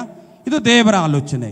ಎರಡನೇದಾಗಿ ಮನುಷ್ಯನ ಆಲೋಚನೆ. ಮನುಷ್ಯನ ಮನಸ್ಸಿನಲ್ಲಿ ಅನೇಕ ಸಂಕಲ್ಪಗಳಿವೆ, ಆದರೆ ಯೆಹೋವನ ಸಂಕಲ್ಪವೇ ಈಡೇರುವುದು ಎಂಬುದಾಗಿ. ಇವತ್ತು ನಮ್ಮಲ್ಲಿ ಸಾವಿರಾರು ಯೋಚನೆಗಳಿರ್ಬೋದು, ಸಾವಿರಾರು ಪ್ಲ್ಯಾನ್ಗಳಿರ್ಬೋದು, ಹಣ ಇರ್ಬೋದು, ಜನಬಲ ಇರ್ಬೋದು. ಆದರೆ ಯಾವುದೇ ಒಂದು ಕಾರ್ಯವನ್ನು ಪ್ರಾರಂಭಿಸಬೇಕಾದ್ರೆ ದೇವರಿನ ಚಿತ್ತ ಇದೆಯಾ ಇಲ್ವ ಎಂಬುದಾಗಿ ನಾವು ಕೇಳಬೇಕು. ಹಲ್ಲೆಲೂಯಾ. ದೇವ್ರ ಚಿತ್ತ ಇದ್ದರೆ ನೀವೊಂದು ಅರ್ಥ ಮಾಡಿಕೊಳ್ಳ್ರಿ, ಅದರಲ್ಲಿ ನಾವು ಮುಂದೆ ಹೋಗ್ಲಿಕ್ಕೆ ಧೈರ್ಯ ಇರ್ತದೆ, ನಮ್ಮಲ್ಲಿ ಸಂತೋಷವಿರ್ತದೆ. ಹಲ್ಲೆಲೂಯಾ. ಭಯ ಇರುವುದಿಲ್ಲ. ಲಾಭ ಆಗುತ್ತೋ ನಷ್ಟ ಆಗುತ್ತೋ ಅದರ ಬಗ್ಗೆ ನಮಗೆ ಭಯನೇ ಇರುವುದಿಲ್ಲ. ಹಾಗೆ ನಾವು ದೇವರ ಮಾರ್ಗದರ್ಶನದಲ್ಲಿ ನಾವು ಹೋಗಬೇಕು. ದಾವೀದನಿಗೆ ಒಂದು ಒಳ್ಳೆ ಗುಣ ಏನು ಗೊತ್ತುಂಟ? ಯುದ್ಧಕ್ಕೆ ಹೋಗುವಾಗ ಆ ವೈರಿಗಳೊಟ್ಟಿಗೆ ನಾನು ಯುದ್ಧ ಮಾಡಲಿಕ್ಕೆ ಹೋಗಬೇಕೋ ಬೇಡವೋ, ಅವರನ್ನು ನನ್ನ ಕೈಗೆ ನೀನು ಒಪ್ಪಿಸ್ತೀಯೋ ಎಂಬುದಾಗಿ ದೇವರ ಹತ್ರ ಆಲೋಚನೆ ಕೇಳ್ತಾ ಇದ್ದ ಅವನು. ದೇವರ ಆಲೋಚನೆ ಕೊಡ್ತಾ ಇದ್ದ. ಇವತ್ತು ನಮಗೆ ನಾವು ಆಲೋಚನೆ ಕೇಳೋದು ಬಹಳ ಕಡಿಮೆ. ಅನೇಕ ಸಾರಿ ನಾವು ಏನು ಮಾಡ್ತೀವಿ, ನಮ್ಮ ಪಾಡಿಗೆ ಹಾಡುಗಳನ್ನು ಹಾಡಿ ವಾಕ್ಯಗಳನ್ನು ಓದಿ ಪ್ರಾರ್ಥನೆ ಮಾಡಿ ಸೀದಾ ಬರ್ತೀವಿ. ದೇವರ ಆಲೋಚನೆ, ದೇವರ ಸ್ವರ ಕೇಳುವಂಥ ಅಭ್ಯಾಸನೇ ಇಲ್ಲ ನಮಗೆ. ಯಾಕೆಂದರೆ ಇದು ಫಾಸ್ಟ್ ಫುಡ್ ಯುಗ. ಎಲ್ಲ ಅರ್ಜೆಂಟಲ್ಲಿ ಕೂಡಲೇ ಆಗಬೇಕಾಗಿರುವಂಥ ಸಂಗತಿ. Praise the lord. ಯಾರು ತಪ್ಪು ತಿಳ್ಕೊಳ್ಬೇಡ್ರಿ. ಹಲ್ಲೆಲೂಯಾ. ಮೂರನೇದಾಗಿ ಸೈತಾನನಿಂದ ಬರುವಂಥ ಆಲೋಚನೆ, ಒಂದೇ ಒಂದು ವಚನ ನಮಗೆ ಈಗಾಗಲೇ ನಾವು ಓದಿದ್ದೇವೆ. ಸೈತಾನನು ನಮ್ಮನ್ನು ವಂಚಿಸಿ ನಷ್ಟಪಡಿಸಬಾರದು, ಅವನ ಯೋಚನೆಗಳನ್ನು ನಾವು ಅರಿಯದವರಲ್ಲವಲ್ಲ ಎಂಬುದಾಗಿ. ಸೈತಾನನು ಎಂಥವನು, ಅವನು ಮಾಡುವಂಥ ಕೆಲಸ ಏನೆಂಬುದಾಗಿ ನಮ್ಮೆಲ್ಲರಿಗೂ ದೇವರು ಪ್ರಕಟಿಸಿದ್ದಾನೆ. ಹಾಗಾಗಿ ಮತ್ತೆ ನಾವು ಸೈತಾನನೇ ಒಳಗಾಗಬಾರದು. Praise the lord. ಹಲ್ಲೆಲೂಯಾ. ಹಾಗಾಗಿ ಈ ಮೂರು ವಿಷಯಗಳು ನಮ್ಮ ಹೃದಯದಲ್ಲಿ ನಾವು ನಿಧಿಯಾಗಿ ಬಚ್ಚಿಟ್ಟುಕೊಂಡು ಅದಕ್ಕನುಸಾರವಾಗಿ ನಾವು ಜೀವಿಸೋಣ. Price the Lord. ಎಷ್ಟು ಜನಿಗೆ ಆಶೀರ್ವಾದವಾಗಿದೆ? Thank you Lord. ಒಂದು ಕ್ಷಣ ಪ್ರಾರ್ಥನೆ ಮಾಡಿ ನಾನು ಮುಕ್ತಾಯ ಮಾಡ್ತೇನೆ. ಎಲ್ಲರೂ ನಮ್ಮ ಕಣ್ಣುಗಳು ನಾವು ಮುಚ್ಚೋಣ. ನಮ್ಮನ್ನು ಬಹಳವಾಗಿ ಪ್ರೀತಿಸಿರುವಂಥ ಸ್ವರ್ಗೀಯ ತಂದೆಯಾದ ದೇವರೇ, ನಮ್ಮ ಸಂಗಡ ಮಾತನಾಡಿದ ದೇವರು, ನಮಗೆ ನೀನೇ ಆಲೋಚನಾ ಕರ್ತನು ಸ್ವಾಮಿ. ದೇವಾ, ಈ ವಾಕ್ಯದ ಬೆಳಕಿನಡಿಯಲ್ಲಿ ನಮ್ಮನ್ನೇ ನಾವು ಒಪ್ಪಿಸಿಕೊಡುವರಾಗಿದ್ದೇವೆ. ನಿನ್ನ ಆಲೋಚನೆ ಉತ್ಕೃಷ್ಟವಾಗಿರುವಂಥ ಆಲೋಚನೆಯಾಗಿದೆ ದೇವರೇ. ನಿನ್ನ ಆಲೋಚನೆ ಅದು ಉನ್ನತವಾದಂಥ ಆಲೋಚನೆಯಾಗಿದೆ ಸ್ವಾಮಿ. ನೀನು ನಮ್ಮ ವಿಷಯದಲ್ಲಿ ಮಾಡಿಕೊಂಡಿರುವ ಆಲೋಚನೆಗಳು ಅದು ಅಹಿತದ ಯೋಚನೆಯಲ್ಲ ದೇವರೇ, ಹಿತದ ಯೋಚನೆಯಪ್ಪ. ಆ ಹಿತದ ಉದ್ದೇಶಗಳು ನಿನ್ನ ಮಕ್ಕಳಾದ ನಮ್ಮ ಜೀವಿತದಲ್ಲಿ, ಸೇವೆಯಲ್ಲಿ, ಕುಟುಂಬ ಜೀವಿತದಲ್ಲಿ ಅದು 100ಕ್ಕೆ 100 ನೆರವೇರಲಿ. ದೇವ, ನಿನ್ನ ವಾಕ್ಯ ಹೇಳ್ತದೆ ಸ್ವಾಮಿ, ಮನುಷ್ಯನ ಆಲೋಚನೆ, ಮನುಷ್ಯನ ಮನಸ್ಸಿನಲ್ಲಿ ಅನೇಕ ಸಂಕಲ್ಪಗಳಿವೆ, ಆದರೆ ಯೆಹೋವನ ಸಂಕಲ್ಪವೇ ಈಡೇರುವುದೆಂಬುದಾಗಿ. ನಮ್ಮ ಆಲೋಚನೆ ಎಲ್ಲ ನಿನಗೆ ಇಷ್ಟ ಇಲ್ಲದಿರುವಂಥದ್ದು, ನಿನಗೆ ಚಿತ್ತ ಇಲ್ಲದಿರುವಂಥ ಎಲ್ಲ ಆಲೋಚನೆಗಳು ಯೇಸು ಕ್ರಿಸ್ತನ ನಾಮದಲ್ಲಿ ಅದನ್ನು ನಾವು ಕ್ಯಾನ್ಸಲ್ ಮಾಡ್ತೇವೆ ಸ್ವಾಮಿ. ನಿನ್ನ ಆಲೋಚನೆ ಮಾತ್ರ ನಮ್ಮೊಳಗೆ ಪ್ರಕಟವಾಗಲಿ ದೇವರೇ. ನಿನ್ನ ಆಲೋಚನೆ ಬಿಟ್ಟು ನಾವು ಮುಂದೆ ಹೋಗಿ ನಷ್ಟಪಟ್ಟು ಕೈ ಸುಟ್ಟುಕೊಂಡು ಬಂದು ದೇವ ಸೇವಕರ ಮೇಲೆ, ಸಭೆಯ ಮೇಲೆ, ದೇವರ ಮೇಲೆ ಬೇಸರಗೊಳ್ಳುವಂಥ ಅಂಥ ಆಲೋಚನೆಗಳು ಇವತ್ತು ಯಾರಲ್ಲಿಯಾದರೂ ಕೆಲಸ ಮಾಡುತ್ತಿರುವುದಾದರೆ ಯೇಸು ನಾಮದಲ್ಲಿ ಅದು ಸಂಪೂರ್ಣವಾಗಿ ಕ್ಯಾನ್ಸಲ್ ಆಗಿ ಹೋಗಲಿ ಎಂಬುದಾಗಿ ಪ್ರಾರ್ಥಿಸ್ತೇವೆ. ಸೈತಾನನ ಆಲೋಚನೆಗಳು ನಮಗೆ ದೂರವಾಗಿರಲಿ ಅಪ್ಪ. ಅವನ ತಂತ್ರಗಳು ನಮಗೆ ದೂರವಾಗಿರಲಿ ಕರ್ತನೆ. ಅವನು ಕೊಡುವಂಥ ಸಜೆಷನ್ಗಳು ನಮಗೆ ದೂರವಾಗಿರಲಿ ಸ್ವಾಮಿ ಕರ್ತನೆ. ಇನ್ನು ವಾಕ್ಯದ ಬೆಳಕಿನಡೆಯಲ್ಲಿ ನಮ್ಮನ್ನೊಬ್ಬೊಬ್ಬರನ್ನು ನಡೆಸು. ಇದು ಕಡೆಯ ಕಾಲ, ಇನ್ನು ಬರೋಣ ಬಹಳ ಹತ್ತಿರದಲ್ಲಿರುವಾಗ ಸ್ವಾಮಿ, ನಮ್ಮನ್ನು ನಾವು ಕರ್ತನೆ ಬಲಪಡಿಸಿಕೊಂಡು ನಿನ್ನ ಮಹಿಮೆಗಾಗಿ ಜೀವಿಸಲು ಸಹಾಯ ಮಾಡು. ಇನ್ನೊಂದು ಆವೃತ್ತಿ ಕರ್ತನೆ ದೇವರೇ, ನನಗೆ ಅವಕಾಶ ಕೊಟ್ಟದ ಪ್ರಿಯ ಸಭಾಪಾಲಕರಿಗಾಗಿ, ಅವರ ಕುಟುಂಬ ಜೀವಿತಕ್ಕಾಗಿ, ಸೇವೆಗಾಗಿ ಸ್ತೋತ್ರ. ನನ್ನ ಆತ್ಮಿಕ ತಾಯಿಗಾಗಿ ಸ್ತೋತ್ರ ಸ್ವಾಮಿ. ಇಲ್ಲಿ ಸೇರಿ ಬಂದರು ಎಲ್ಲ ದೇವಜನರಿಗಾಗಿ ಸ್ತೋತ್ರ. ಪ್ರತಿಯೊಬ್ಬೊಬ್ಬರನ್ನು ಆಶೀರ್ವದಿಸು. ಮುಂದಿನ ಪ್ರಾರ್ಥನೆ ಭಾಗದಲ್ಲಿ ಪವಿತ್ರಾತ್ಮನೆ ನೀನು ನಡೆಸು. ಎಲ್ಲ ಮಹಿಮೆ ನಿನಗೆ ಸಲ್ಲಿಸುತ್ತಾ ಯೇಸು ಕ್ರಿಸ್ತನ ನಾಮದಲ್ಲಿ ತಂದೆ, ಆಮೇನ್. Thank you lord.